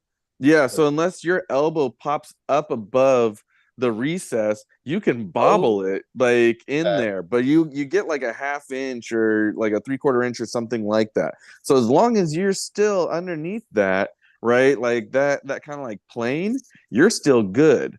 It's the same yeah. height difference between the pad and the pin pad, but then again, the pin pad also goes all the way around as well, so that you're not elbow fouling trying to get that guy way over. Like you come down on your side, or even if you go down on their side, that pin pad it's like a half circle almost. It goes all the way around the outside of the pad. They cuts off the corners so that your elbows don't hit, so you can really lean into it. It's a recessed pad, and then it's kind of raised in the center so you can clearly see where the center of the table is, so that someone doesn't cross over the center line.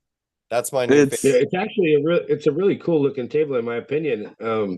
Even the legs, how they come out like kind of like a spider. I Yeah. don't. I was assuming that was for like the bigger guys to be more comfortable under the table. Who knows? But And that's I, what I it think looks like. part of it is so that guys aren't putting their leg up on your side of the table and you're having to fight them. Oh, that makes sense too.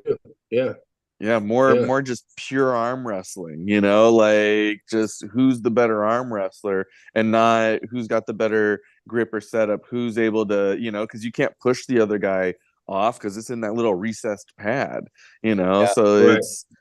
it's more pure arm Who's the wrestling. I'm better kind arm of wrestler, or who's the better magician? yeah, you know, like, and there are guys that do that. I mean, where they're just really technical and they figured out work off the foul system.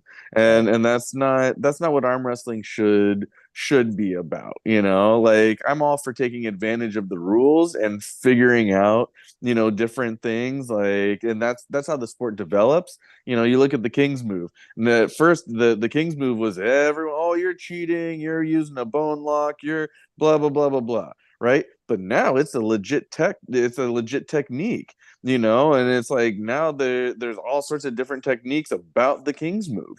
The sport has to progress, it has to move forward, but you can't have stuff like these ticky-tack small little fouls that are preventing the sport from progressing at the same time. So I'm curious to see how his table ultimately works out, and if it works the way that he had hoped it would. I'm kind of curious as a referee how well it'll work for reffing. Like, as a ref, is it easier to clearly spot when someone fouls because of the how the table is shaped? I mean, now you've got that semicircle pin pad, so is that blocking your view of it, or are you looking from different angles? I don't know, so I'd be curious to see how all of that works out. Yeah. It's kind of similar to the old over the top table, isn't it? Like, where there was like a cup almost to hold your elbow. Rounded pad, yeah. Yeah, but you could the thing with that one, so he has angled the edge of the recess, right? So it drops down, but it doesn't have a flat edge. It's angled. It's graded. So that It's so graded, that yeah, yeah. so that if you try and like wedge your elbow, like those old ones, the circles, the over the top ones, you could wedge your elbow in there, and then you could actually use the pad as leverage, right? So that guy couldn't move you. These are graded so that your elbow will slip out of the cup that it's in. If you really try and wedge your elbow on it, it's going to slide right out. So I mean, I feel like he's thought of virtually everything. It's pretty brilliant. Yeah, it is. It looks like it, and it Yeah, sucks that I seen his right. post earlier talking about. I guess some people are like talking crap to him or something like. But There's I always going to be like haters. when guys are trying to do new stuff or just trying to, try something new. I think that's cool. So yeah, I'm 100% Trailblazing, behind it. man. We've Can't got wait to see it. some people in the chat. We got M. Linder said, did the brackets from Kringle poll get submitted to Airs? And Ed Bedrosian says, what's up? And then Grace Bear responded and said, Harold Radin said he would submit them. So yeah, that should be happening soon. And Don Mormon's in the chat again saying, hey, Mike. Oh, Mike Linder. Okay, I was wondering who that is. All right, Mike Linder, major stud. He got first place right hand pro at the Kringle pull. Dude is nuts. He's from Minnesota, used to pull a little bit. He's been out of the game for, I think, a couple years. He shows back up in Las Vegas, I believe it was. What was it, like early this year, something like that, and just beat everybody. He just beat everybody. I think he got If second. that dude's not a silent assassin. Yeah, man. Yeah, the guy's a killer. Definitely a killer. Really, really good dude too. He's been training with our team consistently. It was good to see you at the last practice, Mike. Look forward to training with you some more. We got Ed Bedrosian in the chat saying Benji getting swole over there. Benji looking good, putting in the work. So I'd like to go back to so we had Caleb, we had Martin, we had for people that we want to try and send out of state. Who were the other two we had so far? Ole? Was he one of them that we decided on? I don't know. I would love to see Ole pull some out of state guys. Like I don't see him, I agree. pulling. Yeah, I would definitely support that. Okay, it was Tara, Martin, Caleb, okay, Oleg, maybe Grace. Grace, and I think Christian. Derek, yeah, Christian, Derek. Yeah. Hey, I don't mean to sound biased, but I mean, I really would love to see Chewy get out there to a national scene where he Yep. can pull in the Yep. 135s and where his weight Yeah. really is. I think that he could really do some damage at his correct pulling weight. Okay. So he would that's make just a guy. I 7. mean, we hardly get to see him out. I would Yeah, love to see. I would love to see Jody from up north get out there too, man. Oh my gosh, Is- that's another one. Jody Is he Smith, Washington or Cali? He's Oh, NorCal, he's isn't he? He is NorCal. Yeah, that's yeah. Cali. Jody Smith, yeah. Okay, so yeah, after Chewy, we got Don Mormon. That would make 9. If you wanted to add Jody, that would be 10. Will Klingman. Will Klingman. So look, he has to what be we in there. do- Will has to be. What we do look at, I'm, light bulbs are always going off with me, and if I'm crazy, whatever, who cares? Listen, so the names that you thrown out right there, we have like a freaking poll or a vote or whatever, and the person who gets picked, we unveil it on the show and surprise them. Boom! The arm wrestling community has spoken, and we'd like to send you to nationals or whatever it is. Blah blah blah. We got this much money raised for you. I like it. Something along those lines. Yeah, because it's going to be hard to get enough money raised by the California community. And shoot, maybe some people from other states would throw in the pot. I don't know, but yeah, definitely we could send some, like, one person for a really nice trip, I think. Round trip, maybe be able to get their a hotel or whatever. But yeah, I like it. I think It would be nice to get people from like everywhere too, like ultimately if we could get someone from, like NorCal, like, okay, we've got these like 3 or 5 guys, okay, this one guy from NorCal is going to be the one that we, like we kind of sponsor and send, and we got, one guy from, either LA or OC, and then we got one guy from San Diego, because I'd like to see, either Carl Gerke getting out there. I'd like to see Russell Stark. Paul Stevens has been getting out there. All those guys are from San Diego. We haven't thrown out any of the San Diego names. So I feel like, if we went off of areas, then we can kind of, keep things a little bit more even, and fair, like, because we know the guys from where we're at, but it's like, what other areas are there that it's like, oh man, I didn't even think about that, like I didn't even think about Chewy, but because you're from up north, like he's on your radar. Chewy's south. Chewy south? No, he's not. Yeah. He's north. He's central. He's I mean, south they're of you. Pismo. I mean, that's south to us, bro. Like, Yeah. Yeah, but that's way north for the rest Oh, of man. way us. south, Like, bro. No, he's central. And if we were zoning no, it, but this is what I was explaining to you. If you look at Robert Terry's team, right, there's twice as much distance from him to Pismo as there is from Pismo to you guys. is it really? So like it's like a 7-hour drive to Pismo, but then from you guys to Pismo is what, like 3 hours? Probably, yeah. Somewhere, Yeah. I was gonna say somewhere between 3 to 4. The north is Yeah. the north is so big up here, man. Like we got all the redwoods and everything. We got like Sasquatch that pulls out in the middle of nowhere, and it's like a 10-hour drive for him to get to Sacramento. Yeah. But yeah. So then And maybe no, but- then maybe we have like a central area too, like we get someone from the north, someone from the central, and someone from, like SoCal, and then we just kind of rotate through them. Keep it fair, keep it, keep it even. Even like a new up and comer that's like hasn't got out much, and then an established one who has, but we'd like to see get to nationals or something, like an Olay or a guy like that. You know what I mean? There's so many different variables, but I think that's a great idea. We can make it really cool.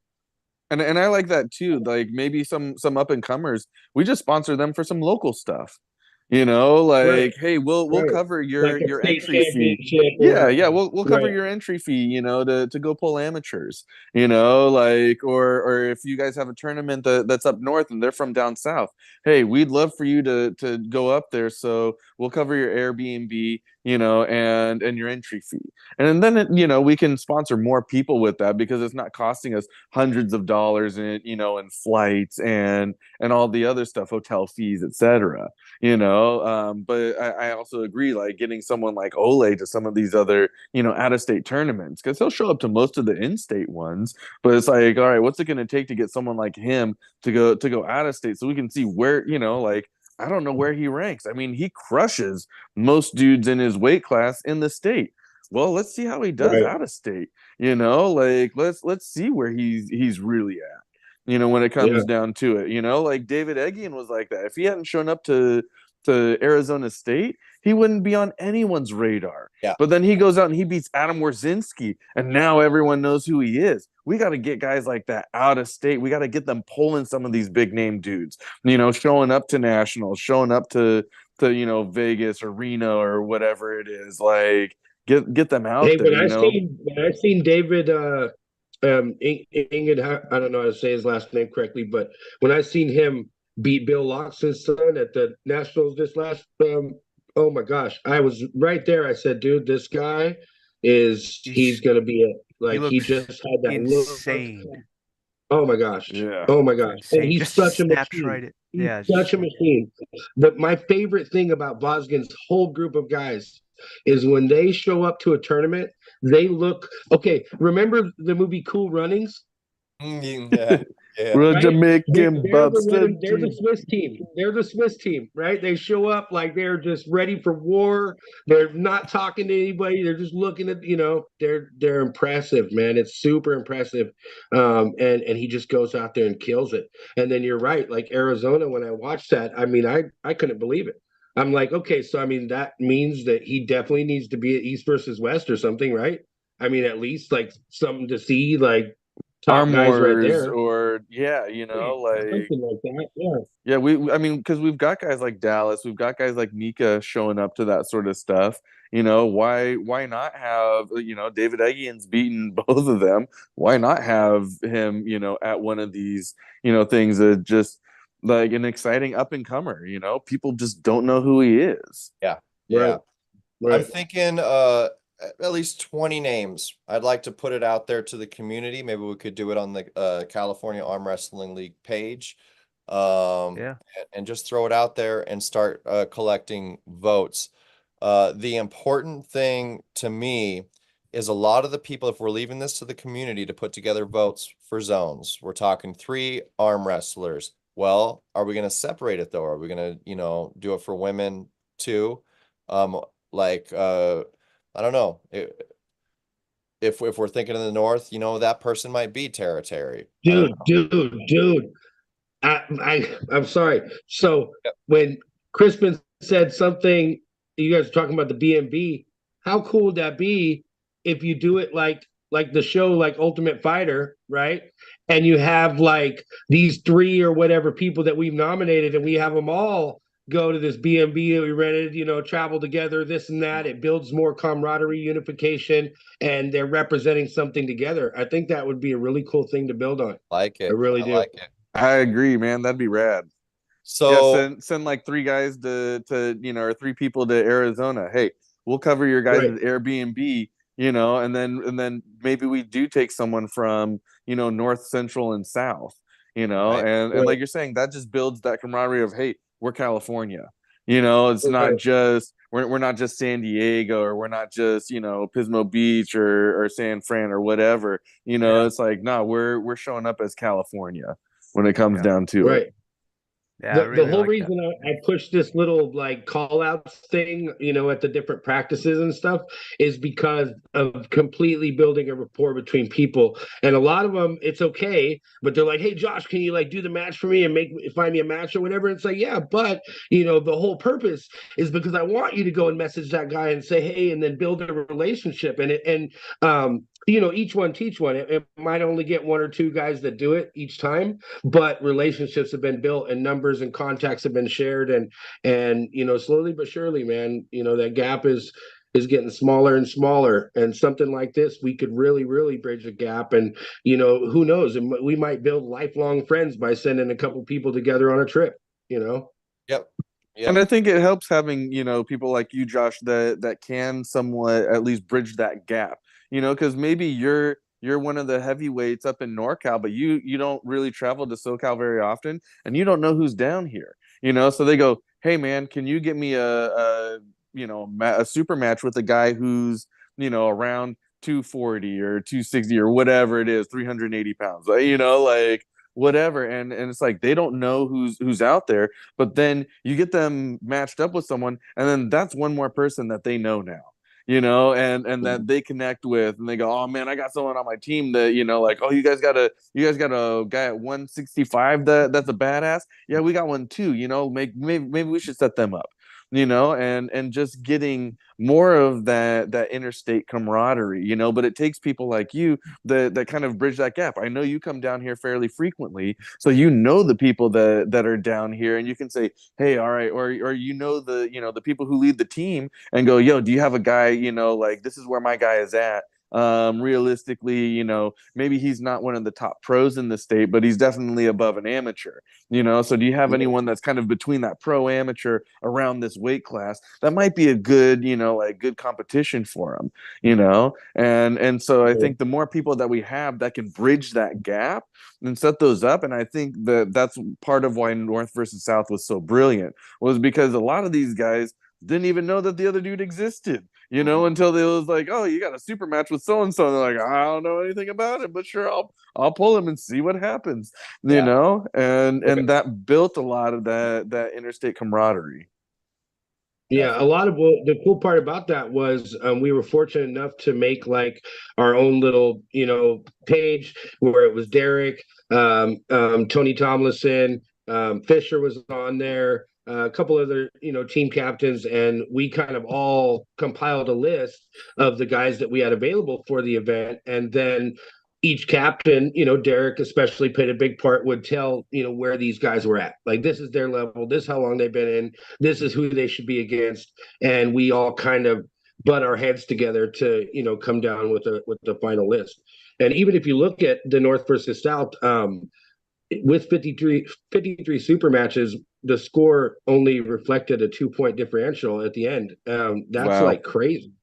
Like, there was a time during the event where it was like 10 points ahead, but it kept going like this, and it finished really close together. And I think a lot of that had to do with us all communicating and sharing what we thought of each guy, What was interesting about that lead up to that event and putting together those matches, I thought, was I saw more amateurs interested in matches for that event than I would and amateurs that didn't really seem too primed to go compete in tournaments yet. It was interesting that they definitely seemed more apt to get out there and compete in that particular series. I'm not sure why. Maybe they like that. They like the super match glory. Yeah, I think I think that is getting more out of it. Yeah, and it didn't cost them $80 to do that. Yeah, right. Remember we were talking about, the money obviously had a big part to do with it, but that main stage, man, when you're a lower level guy, when you're coming into something, if I get to go and show my friends that I'm on a video pulling this guy on a stage with real referees and I look important and they announce my name or whatever it is, I'm going to share it with everybody I know, right? Yeah. Them top 10 ranked guys, they might not, they'll show, a little bit, but they're not as enthused because it's not new to them. But these guys that it was so new to, they're spreading it like wildfire. And I think that's the reason why they're like, I get to be in a super match. When I first went to my first tournament, it was, it was in Tahoe, and the same type of thing. Like, they have like a super match or two before the event, and first thing that went through my head was, man, I hope that one day I get to a point where I could just have a super match and be like part of the entertainment, part of the main show, And so that was like the thought process leading into that. And I think that's what really made the hugest difference. We were giving them all a chance. They weren't on some side table. The amateurs didn't pull a different day. They didn't, they didn't this or that. They were all on the main stage, just as important as everybody else, Yeah, I like that. I agree. Putting them on a different day, it's like, you don't really feel like you're part of it when when that's the case. That and being matched up with someone who's probably close to the level that you are versus just going out and getting stomped by some random person is not fun.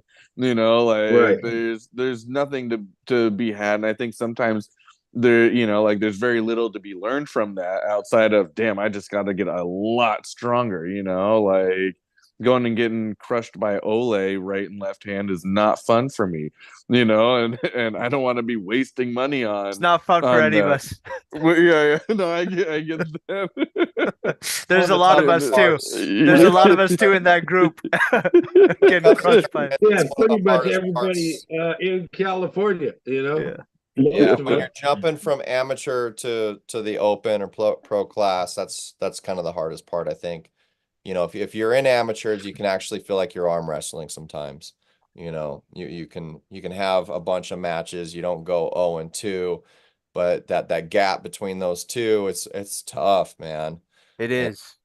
You go and you might just go 0-2. And that's why, like, when I compete in an open tournament where it's where I know there's like some pretty hefty competition there, like I especially compete in more than one class for that because I want to arm wrestle, you know. I don't want to go out there and hit 0-2 in the 165s. At least, you know, let me get in the 185 mix for a little bit, you know. Maybe that's another reason.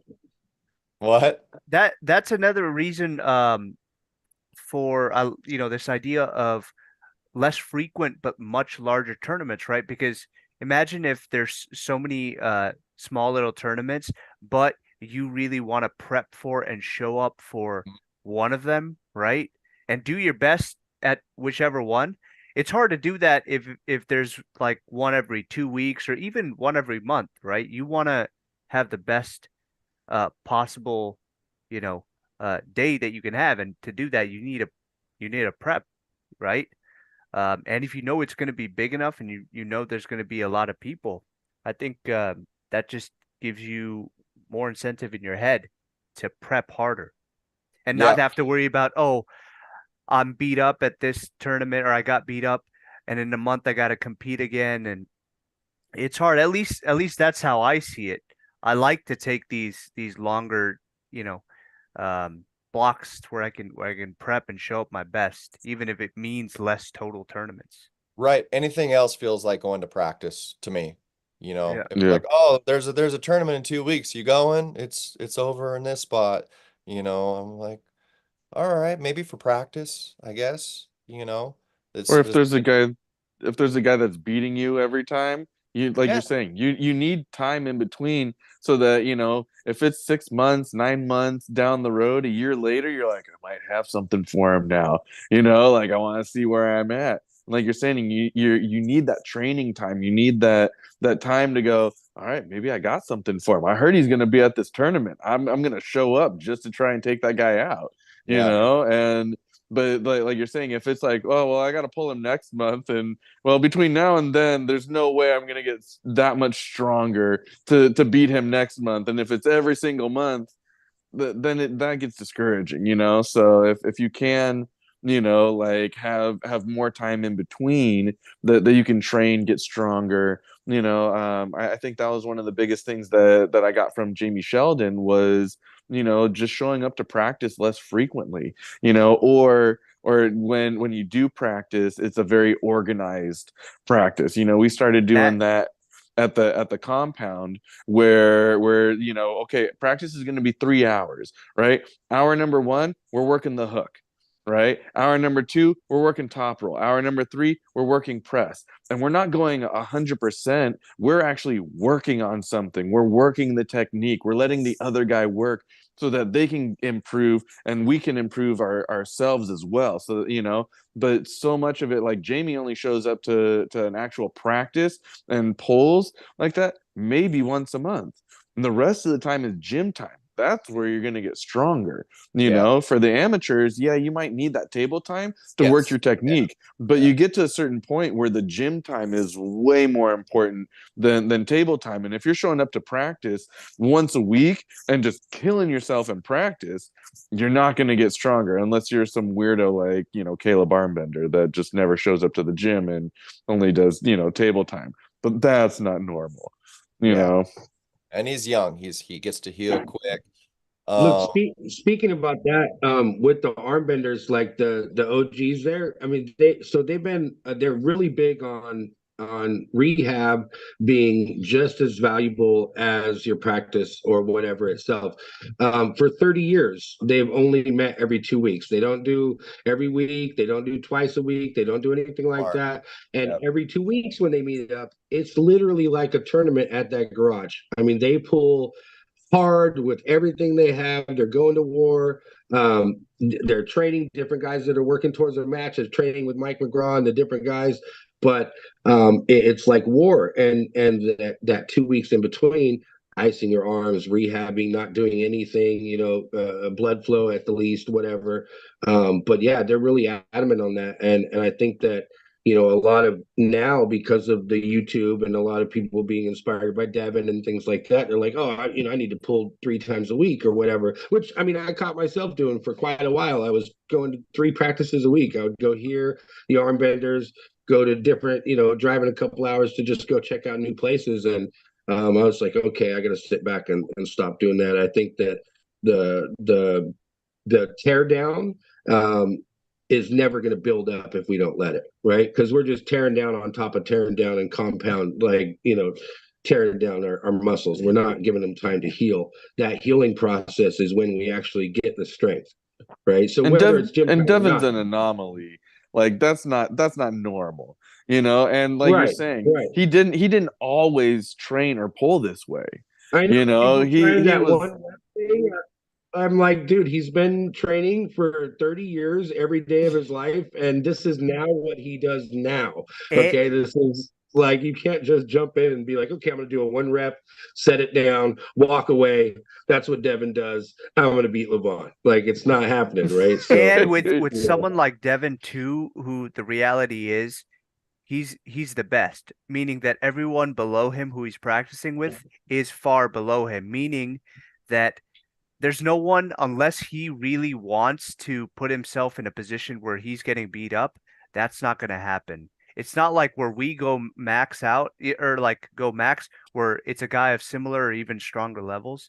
No one can do that to Devin, so it's a very, very unique position he's in.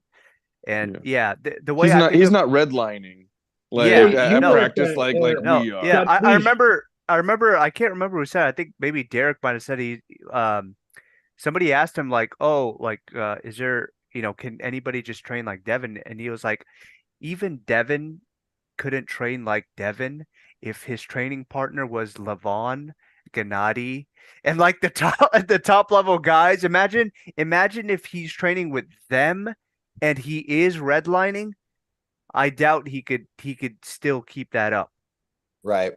Like it just the body is really not meant to do peak 100% all the time. It's impossible. So and he's unique in that too. I mean, the dude used to run, like marathons and things like that. Like his endurance is unique. You literally don't see anyone else training like him, but then I think that works for everyone. You don't see anyone else training like Michael Todd. You don't see anyone else training exactly like Todd Hutchings. Well, I don't know, a lot of guys train like Todd Hutchings now, but like you don't see Todd Hutchings with nearly the same level of table time, as these other guys. His workouts are organized in a completely different way than any of these other guys are, just like Devin's workouts are organized in a completely different way than anyone else too. And so they've all found what works for them, and to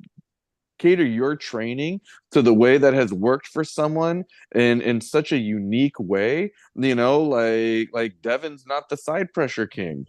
He doesn't train like Todd Hutchings does, and I don't think he would be able to necessarily train the same way, or he would have the same results as Todd Hutchings if he did train like that, and so all these, like you're saying, all these new guys are like, I want to train, I want to be the side pressure king. I'm just gonna go out there and start wailing sideways, or test your frame. Dude, your frame hasn't been built up from 30 years of arm wrestling. You can't go test your frame.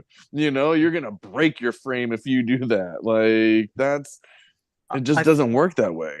the way I think about it, the training, both the gym and the table time, is just to make the analogy, because people, when you talk to them, they understand uh, in a gym context that obviously you can't max all the time, right? So you have to have different days focusing on different things, whether it's volume, day, speed, whatever, to give your body a chance to recover and to vary it up.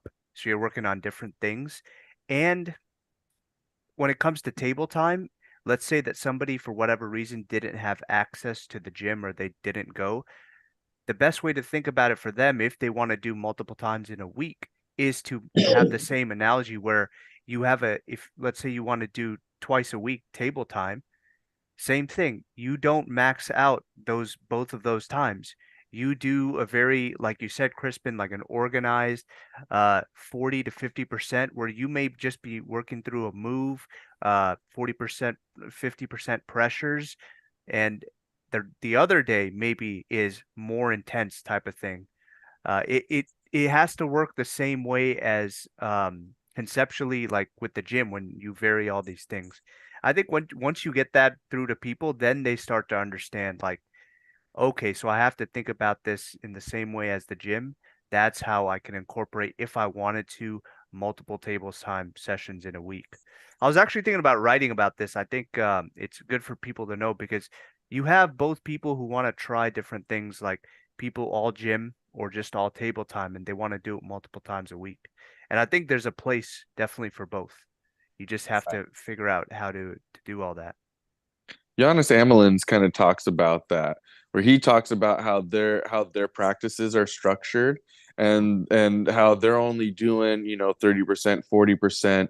They're letting the other guy work, and they'll literally pick one move for the day. Hey, we're all gonna work on our low hand top roll. We're all gonna work on the hook, and we're not redlining so that the following day they can hit the gym and they're okay. And your analogy of working out at the gym, how often can you do a 1 rep max?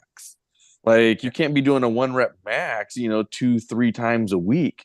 And even then, most times you're hitting a 1 rep max maybe once a month, for a certain body group. Like, you're not trying to do a 1 rep max squat every single week. You'll find that if you keep trying to do that, you're going to get weaker over time. But maybe this week you're 1 rep max on squat, and then next week is 1 rep max on bench press, and 1 rep max on something else. Like, you can mix it up like that. But I mean, when we're arm wrestling, we're like, this is my go-to move, and I'm redlining top roll. Like, just because that's where I'm strong, that's what I'm doing, and then the next week you're like, and now I'm back to top rolling everyone. Like, you're not working through all the other things. And so it is like you're saying, that gym analogy of, hey, you can't be hitting your head, like, every day can't be heavy squat day. You're not gonna be making improvements, and you'll actually, like Josh was saying, the rehab and you're not getting stronger in the gym. Like, the gym is actually breaking you down. The gym is breaking down muscle. It's the rehab, it's the recovery. That's where you're getting stronger. And so if you're not giving your body the type of recovery that it needs, then you're not going to make those improvements. And I think that's what all those other guys like Devin and Todd and all of them have figured out. They've figured out exactly how much, like, build up and repair and rehab they need to be at their peak. Everyone's got something different too. Like, if you ask these guys, when do you stop lifting, before competition? Some of them are like, I stopped lifting 2 weeks out. Some of them are like, I lift all the way up until the day of. Like, Todd Hutchings is that, because he's like, I am always, like, ready. Like, I'm never pushing myself so hard that I'm not prepared to pull. you know and thus it's different for everyone. So my thing would be, figure out what works for you. Maybe you take a couple exercises from Devin, maybe you take some from someone else. But I think the European guys, the Kazakh guys, man, they have it dialed in and figured out. And those are the guys that we should be listening to when it comes down to it, because they're the dudes that are the strongest in the world and that pull the most consistently, like, high level. You know, I don't know a ton You of look at the Bulgarians, their whole like where Yorgi's from, and I mean, who else? The one who's about to go against John uh Krasimir. Krasmir. yeah. Yeah, their whole squad is like anti-gym. If you want to get strong at arm wrestling, you should arm wrestle. Everybody has their own different thing, which it works for. Everybody different. I mean, Brezink said, when I talked to him when in Arizona, he in 35 years he hit the gym for 6 months. And it didn't really translate. He said that he looked bigger. He obviously was lifting more weight, but he didn't feel stronger on the table. Now he's 57 years old, 58 years old. So he's doing some cable work and different stuff that he hasn't had to do before because obviously he's not in the same shape. But back then, for his whole career, it was only arm wrestling. You know what I mean? And so I think that there is a lot of truth to that. There has to be. Like, if you want to get good at high jump, you're going to practice jumping. You're not going to necessarily practice swimming, right? Or something along those lines. Now, I know that obviously in the gym, there's definitely some truth to strength training. Going back to Caleb, for the longest time, all he ever did was table pull. And about 5 months ago, he, for the first time, started messing around with some strength training. And I think the level, like it has shown, it Definitely. adding that strength has, added to the already technique that he got from all the table time. But that strength obviously does play a part. Now, the level now in arm wrestling is not like it was when John was on top, or for all those years. I mean, yeah, you had your Lepkeys and your Cleve Deans and your couple guys and this and that, but now there's so many guys that are at this top level of gym, and whether it's supplements and different things like that, the strength is at a different all-time high. So it's hard to believe that a guy could just pull and practice like that and stand up with Levant, right, or something like that. Yeah. Right. Yeah. And you do see guys like Levon hitting the weights, and they're hitting them heavy, But again, every team, everyone's got something different. You've got Giannis, Coach Ray, and Vlad the Destroyer all on the same team, and they go off of predominantly Giannis's recommendations on training, and he's got them down to a regimen that seems to be working for them. But again, the way that they train might not work for the guys in Kazakhstan, But the commonality between Yeah. almost all of those that get to a high level is a sense of organization, programming, and structure behind them. Your structure might be, specific training on the table and strength training in the gym. It might be just being on the table, but very structured. It might be minimal table and a lot of gym. But yeah, I feel like the biggest curse in coming into this sport is coming in strong, coming in competitive, because to me it's those that do not, that come with a little less of a full cup, that follow the proper path. Before getting into any of that stuff, I mean, you got to condition yourself. You got to condition your tendons, and they're doing something very new.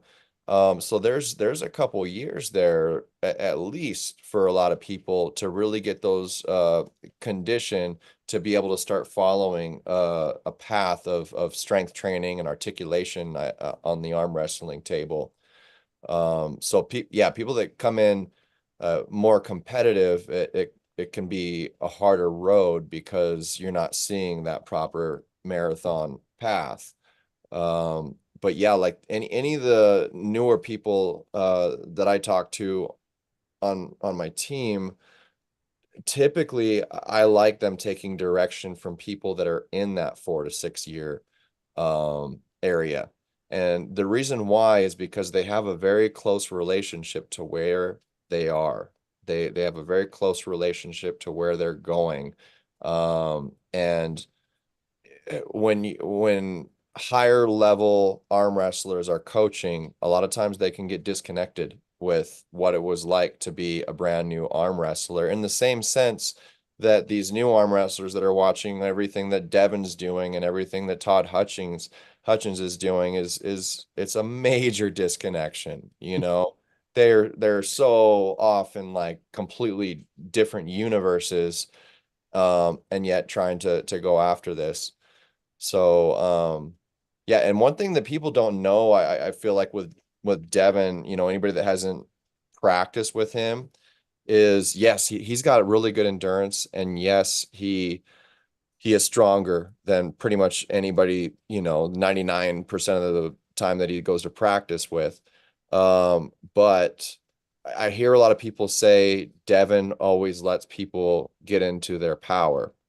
And I feel like that's kind of true, but he's also very, very smart. Like when I practiced with him, I was 160 pounds, I think, at the time.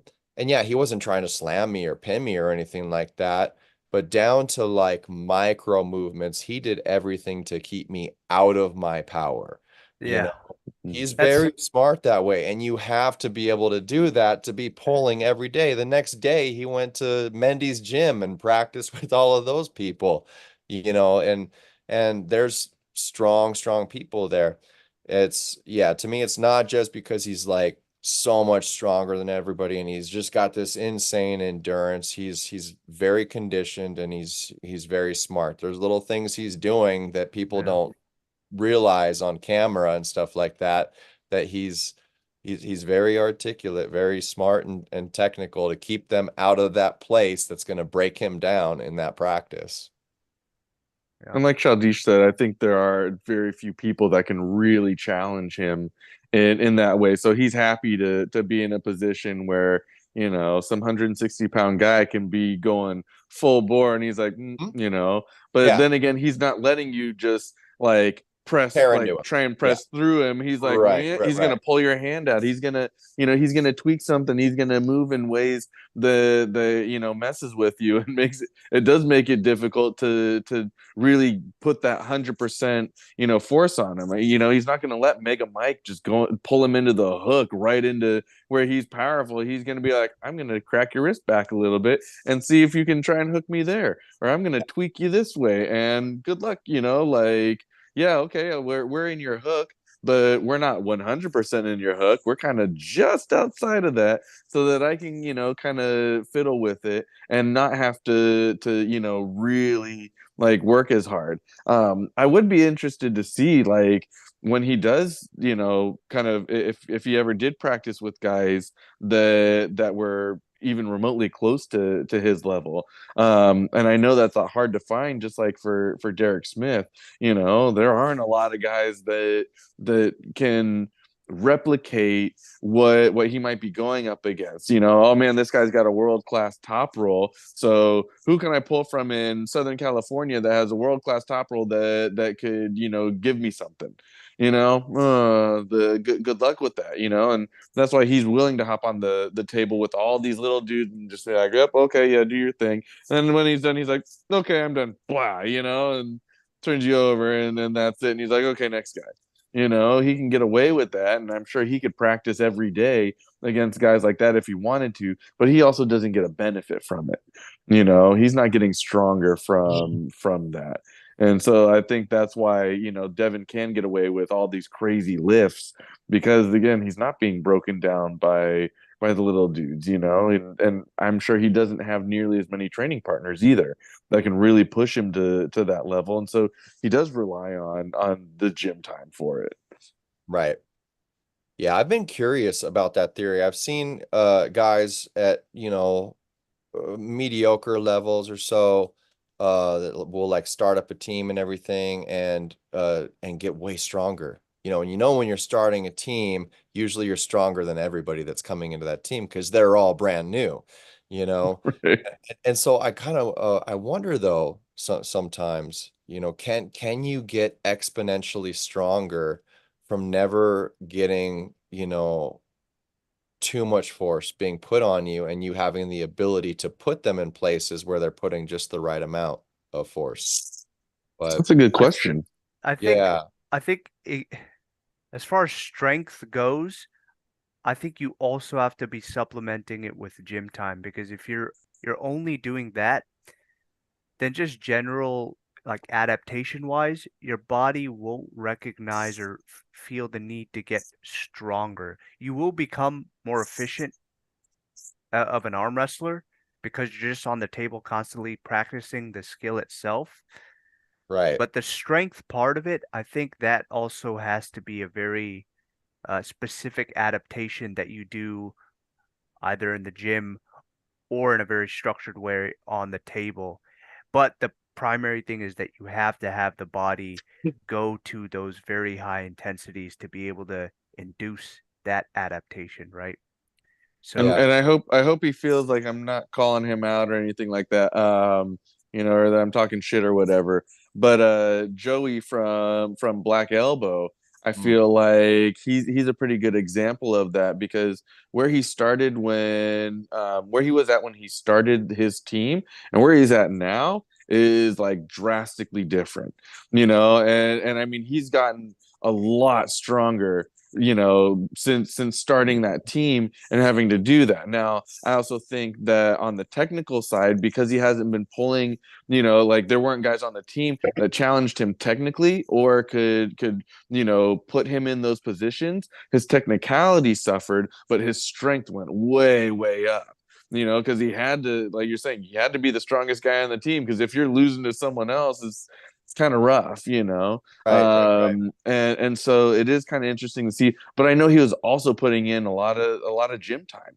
He's still hitting the weights. He's not just doing table time. So like that's the only person that I can think of that was like, all right, went started his own team and mainly from table time and a pretty fair amount of gym time, got significantly stronger, almost by like necessity. Like, dang, how am I gonna teach these guys? Because how do you teach that dude who just comes in off the street and wipes the floor with you? Like he's just got that hook or that press where he's like, meh, and it's like, well, I'm trying to teach you technique here, but you're just so much stronger than me that I can't even really show you, like, yeah, it works against me, but when you go up against some guy who has the technique and can, do that to you, if he just pulls this way, and the guy's like, no, like it doesn't quite work the same way. So almost out of necessity, you do have to be stronger than the majority of the guys on your team. Definitely. Yeah. I do have a question. Like, there's like quite a bit of data about things when we're talking about pulling with guys that maybe aren't as strong. Like if you lift 100 pounds 10 times, it does the same thing to your muscles as if you lift 1,000 pounds one time. And there's lots of data to back it up. And so like, yeah, with that one rep, huge rep max, you probably are risking more injury than, obviously lifting the 100 pounds. But as far as at the end of the day, what it does for the growth and the strength, supposedly it's pretty dang, even kill.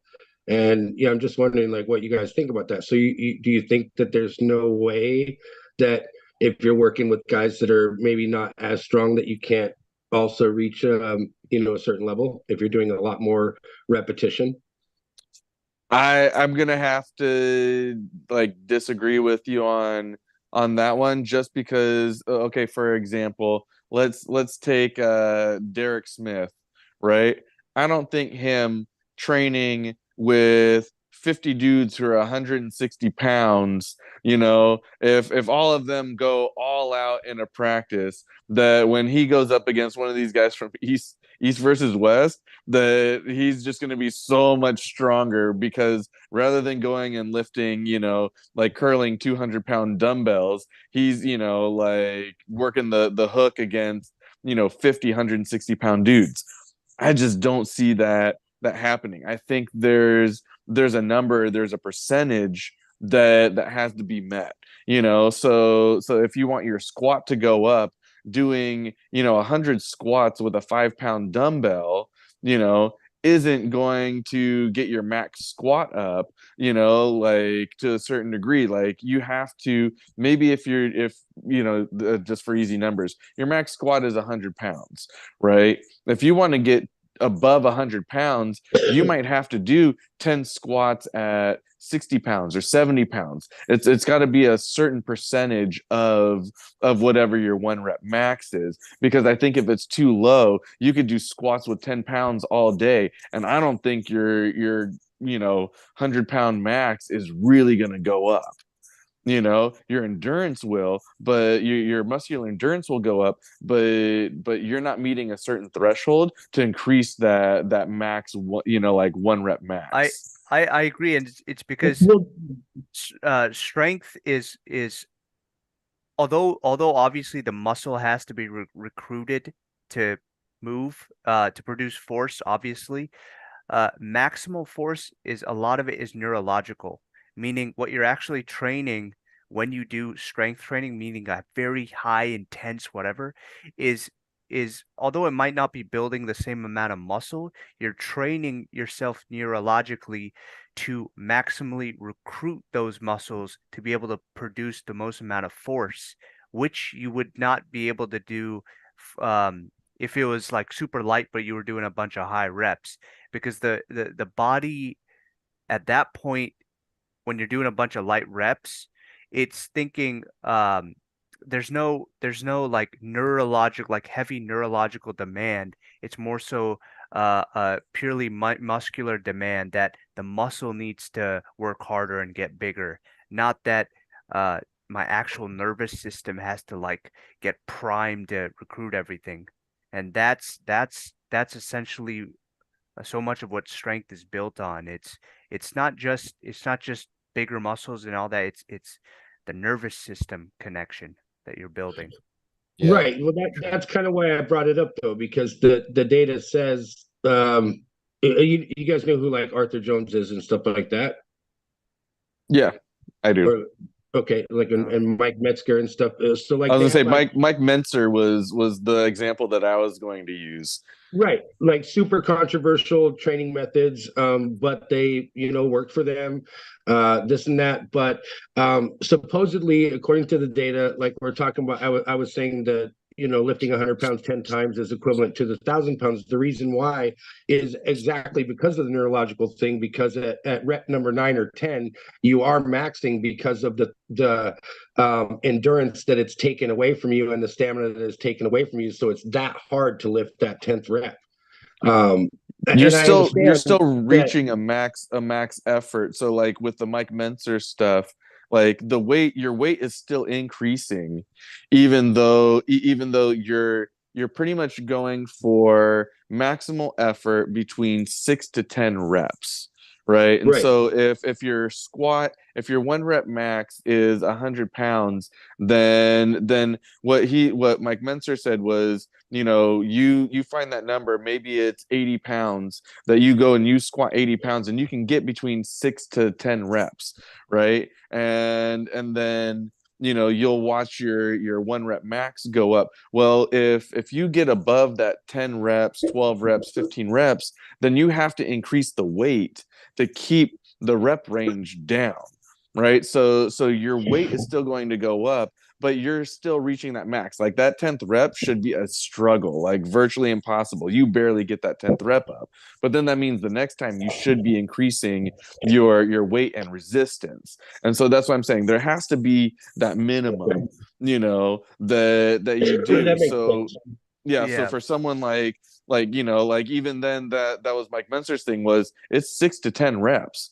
If you're doing way more than 10 reps, then you chose a weight that wasn't great enough to put the demand needed by your muscles, because your muscles will meet the demand put upon them. And that's why we get stronger, is because if you go to squat that 1,000 pounds, right, and you can't do it, your muscles are going to go, we need to get bigger, we need to get stronger to meet the demand that's being placed upon us.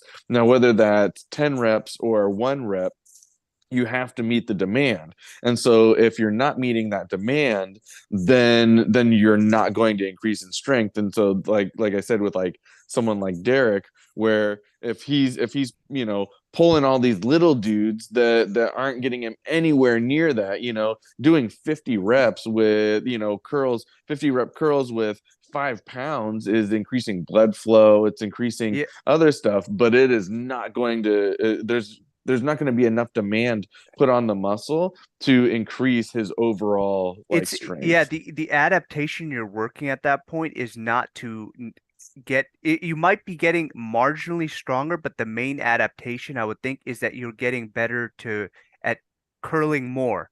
Like if you can stop at 50, you're getting the ability to curl the same weight up to 60, but not necessarily increasing your 1 rep max, because those two adaptations are a little bit different. But like you said, there is a threshold where, whether it's the 1, 3, 5 rep range, whatever, and for most strength training, it's within there. Sometimes it could be more. Then you are hitting that neurological, like, specific adaptation to say your maximal force, your strength that you're able to produce, this is hitting it.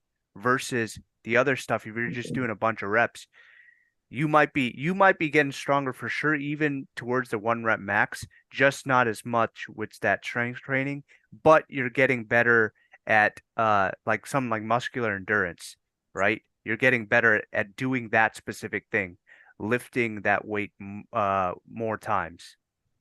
You're right. It's what are you trying to replicate in life? Like, are you training for apples or are you training for oranges? So like if I'm training for reps and lower volume, even if that, like, 10th or 20th or 50th rep is hard, I see myself more training to be like, I don't know, in more of like a athletic sport, like CrossFit or, I don't know, basketball or something like that. But if you're training for arm wrestling, like, instead of me going up and trying to, pump out 20, 30 pull-ups, I'd rather put a human on my back and try to do, like, a pull-up or two or something like that, because to me that's arm wrestling. Typically it's gonna be a huge Like a singular powerlifting rep. Yeah, it's gonna be a Yeah. huge singular rep that is usually gonna last maybe at best 5 seconds, but at worst it might be like, a slow 10 to 45-second just horrible rep, trying to get it up. And yeah, to me that's what it comes down to. And like if you are just training with weaker people on your team and there's no gym, I could see you getting like at a locally high level, maybe be like the best in a small state or something like that. But it's the gym, I feel like that you mentioned that is the Okay, outlier there. And Now we're running's a good analogy of this, right? Yeah. Like look how a sprinter is built versus a long distance runner, right? Right, They're right, both runners, right? And the analogy would be, well, like a sprinter, for them to get faster, they still do sprints. Now they might do 10 100-meter sprints, but if they go and run 10 miles, that does not make their 100-meter sprint any faster. They're building the wrong types of muscle fibers. And so it's kind of the same thing. Like, curling 5 pounds 100 times is not going to ever get you to curl 500 pounds one time. Becoming a long distance runner doesn't make you a faster sprinter. Like it just changes the what you're building in that process. But you can become a faster sprinter by doing multiple short sprints. Maybe you do 50 meters instead of 100, but you do it multiple times. You're not just going out and going, I do 100-meter sprint and that was my workout for the day. Like you have to do multiple reps of it. But then again, that's also recovery. And it's also how quickly do you get oxygen back into the muscles versus, endurance training, like Shaildhish was saying, is it muscular endurance or is it muscular strength? Yep. Yep. Okay, well, we're talking about the gym and everything, bringing up Mike Metzer and Arthur Jones and things like that. I mean, Metzer trained a couple times a week. His thing was pretty controversial as far as different bodybuilders at that time. They worked out a lot more than him, and Arthur Jones was even more. He did a whole study, and the guy that he did the study with, Metzer was one of them later, but only worked out 45 minutes a week. Okay. And the results that he got in a month period of just 4 workouts, and it was like Crispin was saying, they were 6 to 8 reps of the most intense 45 minutes you could ever imagine. Like, and constantly going from workout to workout to workout of all the major muscle groups for 45 minutes straight, no breaks in between. And that was all you did all week. And I guess the rest, why Jones was, everybody, his theory was so unorthodox was because the rest is, again, where all of the big strength and muscle was built. So do you guys think that there is truth to that? Do you think if we're doing strength training or gym stuff, should we do one day of insane, crazy stuff with our arm wrestling groups where it would be like a full out war match or whatever, and then rest? Or is it 5 days a week of light training, like Shaildhish, and we were talking about, doing 50-60% and not, going full bore? Where is that? And I know that none of us have like the exact answers. That's why it's so beautiful that there's so many theories that go around, and it's kind of what's the prevailing theory now. But I just kind of like the idea that with that kind of training, I think that we could really, there might be something in that. Evan's doing that pumping training. If you want to do like what Mike Mentzer's doing though, and you correlate that to arm wrestling, his whole thing was you're only doing one set, right? You are working one set to failure, and that is it, right? That would mean you get on the arm wrestling table one time that day, you arm wrestle one guy to failure, and then you don't get on the table the rest of the day. How many guys do that though? No one does that. I think so, but no one would do that. Like, that's the whole thing. We do these 3 and 4 hour practices that are nothing like what Mike Mentzer is talking about. It's the complete opposite. It's overworking and overtraining. To really put it into context, like muscles. To really put it into context, though, you have to be like, it might have worked for Mentzer, but we have to be really honest about the situation where a guy like him is also enhanced. And it honestly, what I would like to see to really prove Mentzer's thing, even for bodybuilders, is how it works. There was tons of pupils. Mentzer was just one of them. Naturals versus enhanced. I think for me that's the biggest thing, because it's all about recovery. So look up Arthur Jones. It was all the guy he did it. They tested him. It was all natural. It was specifically everything was natural. Metzer came way later. Jones was from the 60s, and he created the workout machine. It's called the Nautilus. Okay, that's Arthur Jones. He owns all of that. That's like the biggest revolutionary machinery that's ever been created to this day. Like, everybody uses it. Isn't he the guy that based it off of his pet gorilla? Yeah, that's him. Okay. So I'd have to see them on see any of them on an arm wrestling table as well. Well, it just doesn't. I think if we practice that way, it wouldn't be fun for people. Like, arm wrestling would not be fun, or people wouldn't show up to practice, because again, their whole thing is again recovery, but you're doing one set to failure, and what we're doing in a practice is we're doing like 40 sets to failure. So we are way overtraining. We have this huge downtime, because we're kind of doing the Dan Platts or the Tom Platts.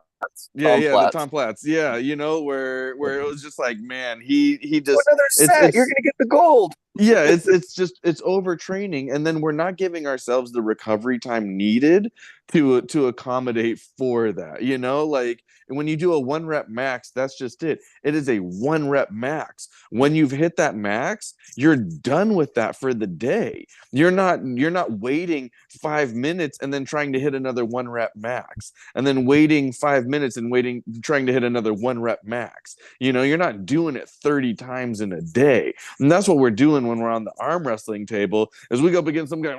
Oh my gosh, okay. Kind of All right. counterproductive. Yeah. It's totally counterproductive, because then you don't, like you're saying, without some sort of enhancement, your recovery is shit.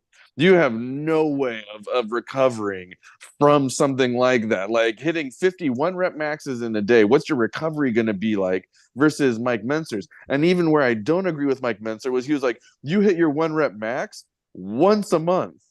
He was like, you do leg day once a month. And I was like, how are your legs going to get any bigger only working legs once a month? Well, because you're just working to failure in that one time a month. And I was like, Dude, it's I don't know wild. about I that. I Better think legs than Arnold. I'm more impressed with Mike Menser's own methodology for bodybuilding, which is that it's a bit more strength training, than I would be the opposite. So like Josh, what you're saying, I would actually think like theoretically, if you were doing high volume stuff, like 100 reps, that would have a better outcome in like producing strength versus what Menser did for himself, which is just even crazier to me.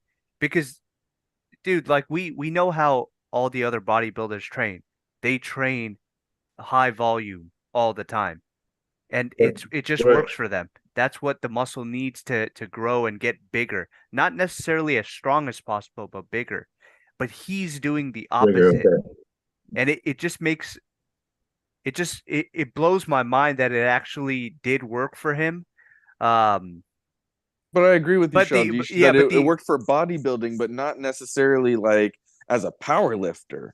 Yeah. Like if you look at Ronnie Coleman versus Jay Cutler, like both of them were Mr. Olympias. One of them, now it has to use crutches to get around, and the other one is still in great shape. Ronnie worked really hard, but he wasn't smart about how he worked out, and he's paying the consequences for it. He's got bum knees, he's got a blown out back, he's got all these problems. And Jay Cutler was like, dude, he worked harder than anyone else, but he was not smart about it. And I feel like that's what's happening with a lot of us, is we're working really hard and we're doing 850 pound squats, but we're also blowing our backs out and our knees, and doing the stuff that might get you 8 Mr. Olympias. But then again, at 50 years old, when you can't walk without crutches anymore, was that really worth it? And is that really the best training methodology? And like Shaildhish says, for bodybuilding, Mike Menser's thing might be great for gaining size, but if you want to look at strength, look at the Bulgarians. Right, the Bulgarian style of Olympic lifting is more strength based, and they only do 3 to 5, anywhere from realistically 3 to 5 reps for 4, 5, 6 sets. They have massive amounts of downtime in between. They don't hit a 1 rep max. They're working a percentage of the weight. So if they're doing 5 reps, they might be at 60 or 70% of their 1 rep max, right? They only hit a 1 rep max maybe once a month or every couple months, and then as their reps go down, the weight goes up, but they never hit that 100%. And again, they have huge rest times in between to let the muscle recover, and they're never working till failure. But that's what seems to get them massive amounts of strength. So that would probably be a That better sounds like example. intensity, though, right? No, I mean, like Longer when you look at, rest. yeah, but when you look, yeah, it's higher intensity but lower volume, and that's also what Mike Menser said. Yeah. He's like, as intensity goes up, your volume has to go way down. Yeah. But none of us are training like that. Like I said, 3 to 4 hour practices. Yeah, we're That's doing the and plats. Yeah, and we're trying to do max effort over a 3 to 4 hour period. This is the complete opposite of what everyone is saying, like no one. It's other it's than crazy. plats, It's crazy that it worked for him, for Mike Menser, for bodybuilding. His that is that it weird. worked for bodybuilding is crazy. Well, I mean, Dorian did it too, right? respect yeah, to Dorian the Yates guy. was I one of mean, his guys. um, respect, like it's just completely different from what you imagine you would need to become. Yeah. Because I started out that way. Like I It started out doesn't make trying sense. to get bigger. And so what I did was I did a bunch of volume. And this idea that I could just do high intensity, like 1 to 2 reps to fit, like it I tried it out for a little bit and I got a bit stronger, but it did nothing for me to make me bigger. So I've done the Mike Menser thing, but again, one set of 6 to 10 reps. One set. yeah, How many guys go into the gym and are doing 3 sets of 6, 3 sets of 10? That's 30 reps. That's actual high volume. Mike Yep. Menser's thing isn't really high volume. That's why I'm 10, saying 10 reps it's isn't high volume at the end But of the you need day. the weight appropriate for the 10 reps. Yes, exactly. And Yeah. you're still doing Which is you're the still hard doing part. high intensity Yeah. over let's say a 9 larger RP. volume. Maybe it's not, the max intensity in 1 rep, but you're doing, max intensity over a 10 rep period, but you're not going above 10 reps and you're not doing more than 1 set. Because that was his whole thing too, was he Remember was how like, fast his numbers went up though. I mean, that was one of the things that was so, crazy about him, is his gym lifts went up so fast and rapidly because of doing what you're saying, the one time Th- leaving it that alone. that I I can did it and I blew out my biceps because I was, like straight up. I went from curling, like doing the preacher curl Intensity, with Crispin. what? I know, man, I'm Mr. Intensity in the Too gym, much man. It's intensity. well, okay, so that's what I'm saying. I went from 115-pound preacher curls to 165 for like 6 to 10 reps, right? In like a 6-week period. My curl went up by like 50 pounds in like no time. I was getting stupid strong, but my tendons couldn't keep up, and I blew my tendon out. Like that was what happened. So I So you're think telling me it it works. does work. It does Yeah, work. It does work. It works. I would Too good. understand more if it worked for It really gaining works. strength rather than what he was, which is a bodybuilder. Which is Right. why, once again, it's remarkable that he was able to do like on the surface a more strength-based training for bodybuilding. That produced bodybuilding results. Yeah. But like it's Yeah, kind of and at baffling. once a month, that still Yeah. baffles me. He's like, I do leg day 1 day a month, and I was like, how in the world Yeah. are you getting A bodybuilder. bigger? Yeah, we're talking- 1 day a month. They observed a freaking gorilla do it. So we're talking higher reps than your typical strength training, but lower sets, right? Oh yeah, it's Yeah, literally yeah, one yeah, set. He was way like lower. Micro. one Problem set. So yeah. The yeah, problem you I do have like with that that is one how, set. even if your numbers are going up, like how do you Solo set. gauge, how do you gauge more definely where your red line is, where you're actually, and Your different max people at have a different 9. version. What your max effort is. I don't mean to really say red line. People think of that as like failure, or like, popping a blood vessel or something. But Like your 1 rep how do you max. gauge that without bringing things down to like the 1 to Hard 3 part. or 4 max Yeah.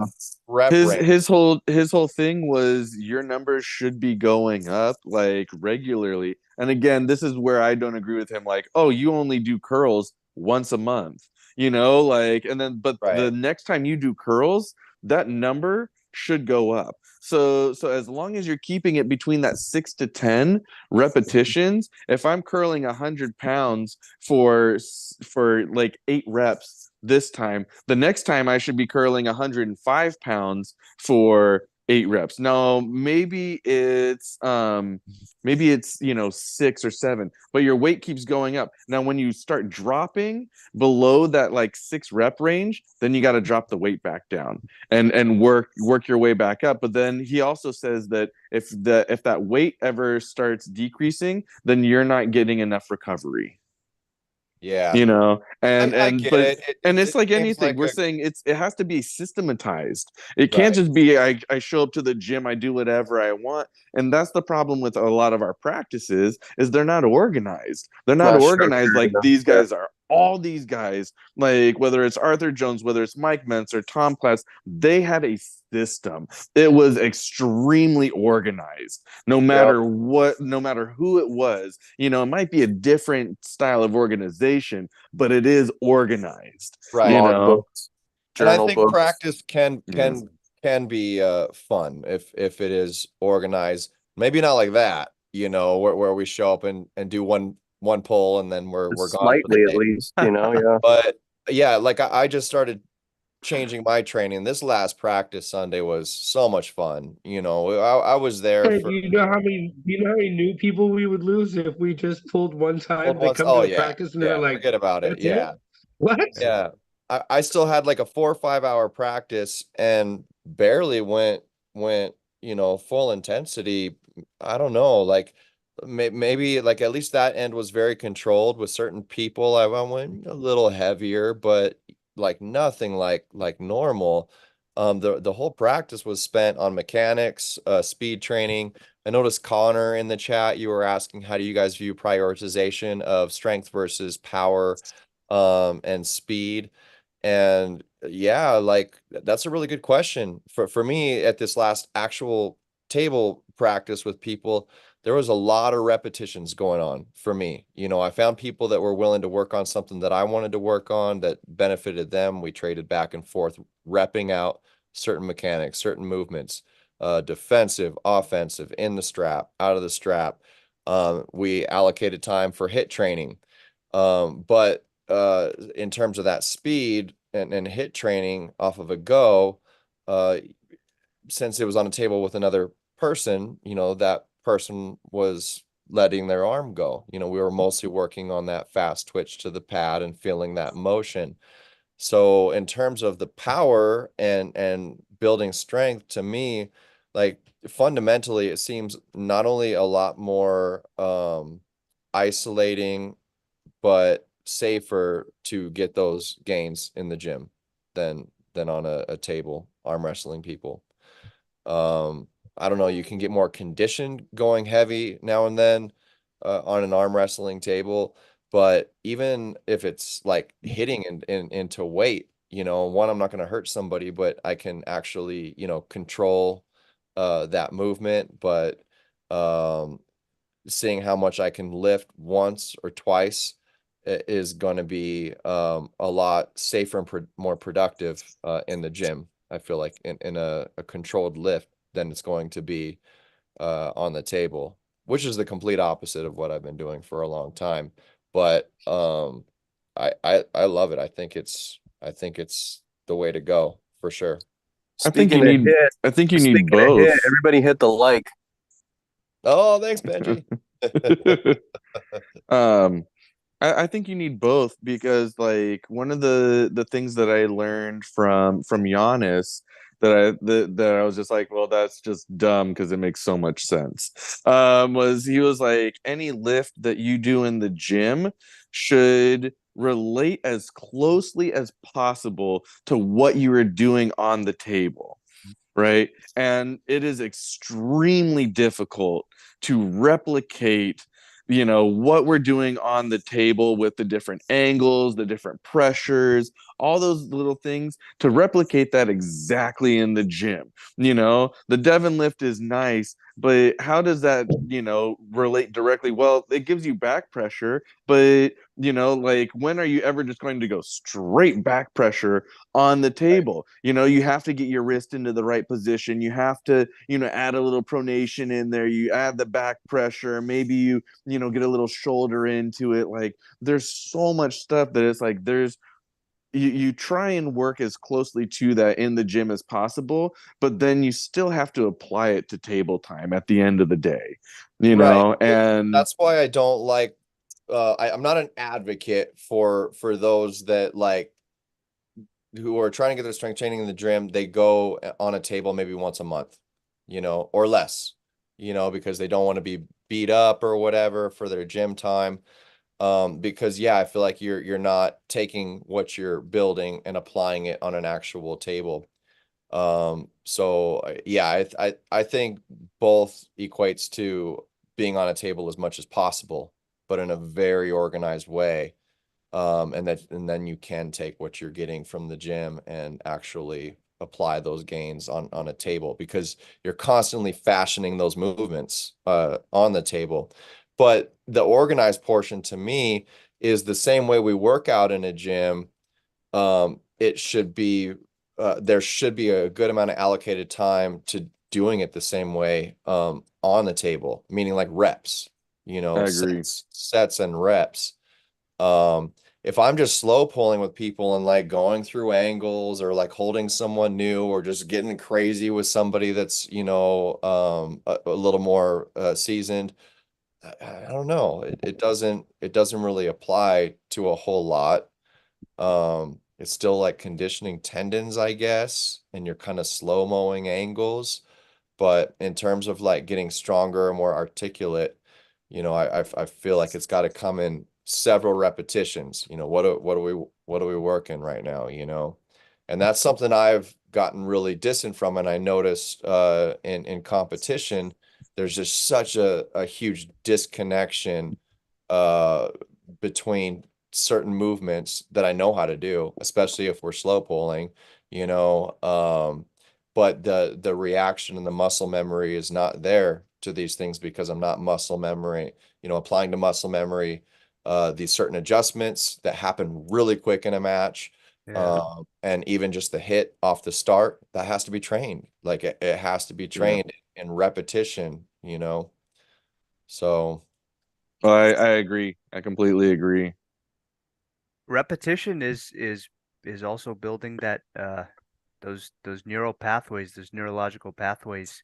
That's really also what it does to make it work on the table. You're yeah. just further building that pathway in your brain, and Yeah. yeah, it's needed. I gotta hop off, guys. So Yeah, I Yeah. mean, yeah, we've only thanks. been on here for 3 hours, not that long, you Yeah, know. yeah, Those yeah. are rookie Sunday, I numbers. think. Yeah. Yeah, we Those are did rookie 5. numbers. We did 5 for a couple weeks ago, but Oh, we did. yeah. It's your fault then, Shaildhish. Yeah. Yeah. We're We'll not keep doing it this. going. Looks like Josh is already like halfway into bed. He's got the lights off. Got the He's red Josh is light in gator going. mode. he's got his nightlight on, ready to I got the go. candlelight, bro. Just the That's candle. it. Getting in the mood. Yeah. Yeah, man. Yeah, I was about to put on some mood music, but then everybody immediately was trying to get off. So I guess let's put everybody. you're putting the freaking Shaildhish to sleep. Oh, that's my I'm sorry, bedtime. man. Yeah. I gotta wake No, up it's early. good. It's Good these seeing you. flowers, man. The scent just makes me so tired. Yeah.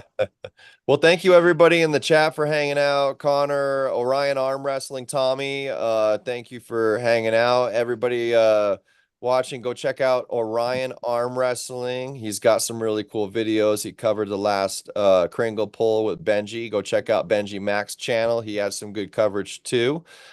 Big things that they're both doing for California arm wrestling. Thanks to everybody in the chat. Don, Todd, Mike Linder, Grace, and thank you guys, Crispin, Benji. Yeah, Anytime, you guys man. are all awesome, man. I Yeah. just want you to know, like I watch, you know, everything everybody does, and it's people like you guys that really make a difference. So, you know, keep it up, man. All of this is awesome. This is how the unification happens, is following dudes like you guys who, you know, already have the mindset to help people and, you know, spread this stuff. So, you know, it's an honor to be a part of anything with guys like you guys. So keep it up, man. Likewise. Appreciate that, Josh. Likewise. Yeah. Yeah, Thanks, thank you, guys. Josh. Yeah, and good night, Jaden Knight Senior. Good night, Carl. Thank you, everybody. We'll see you next time. All right. Peace. See ya.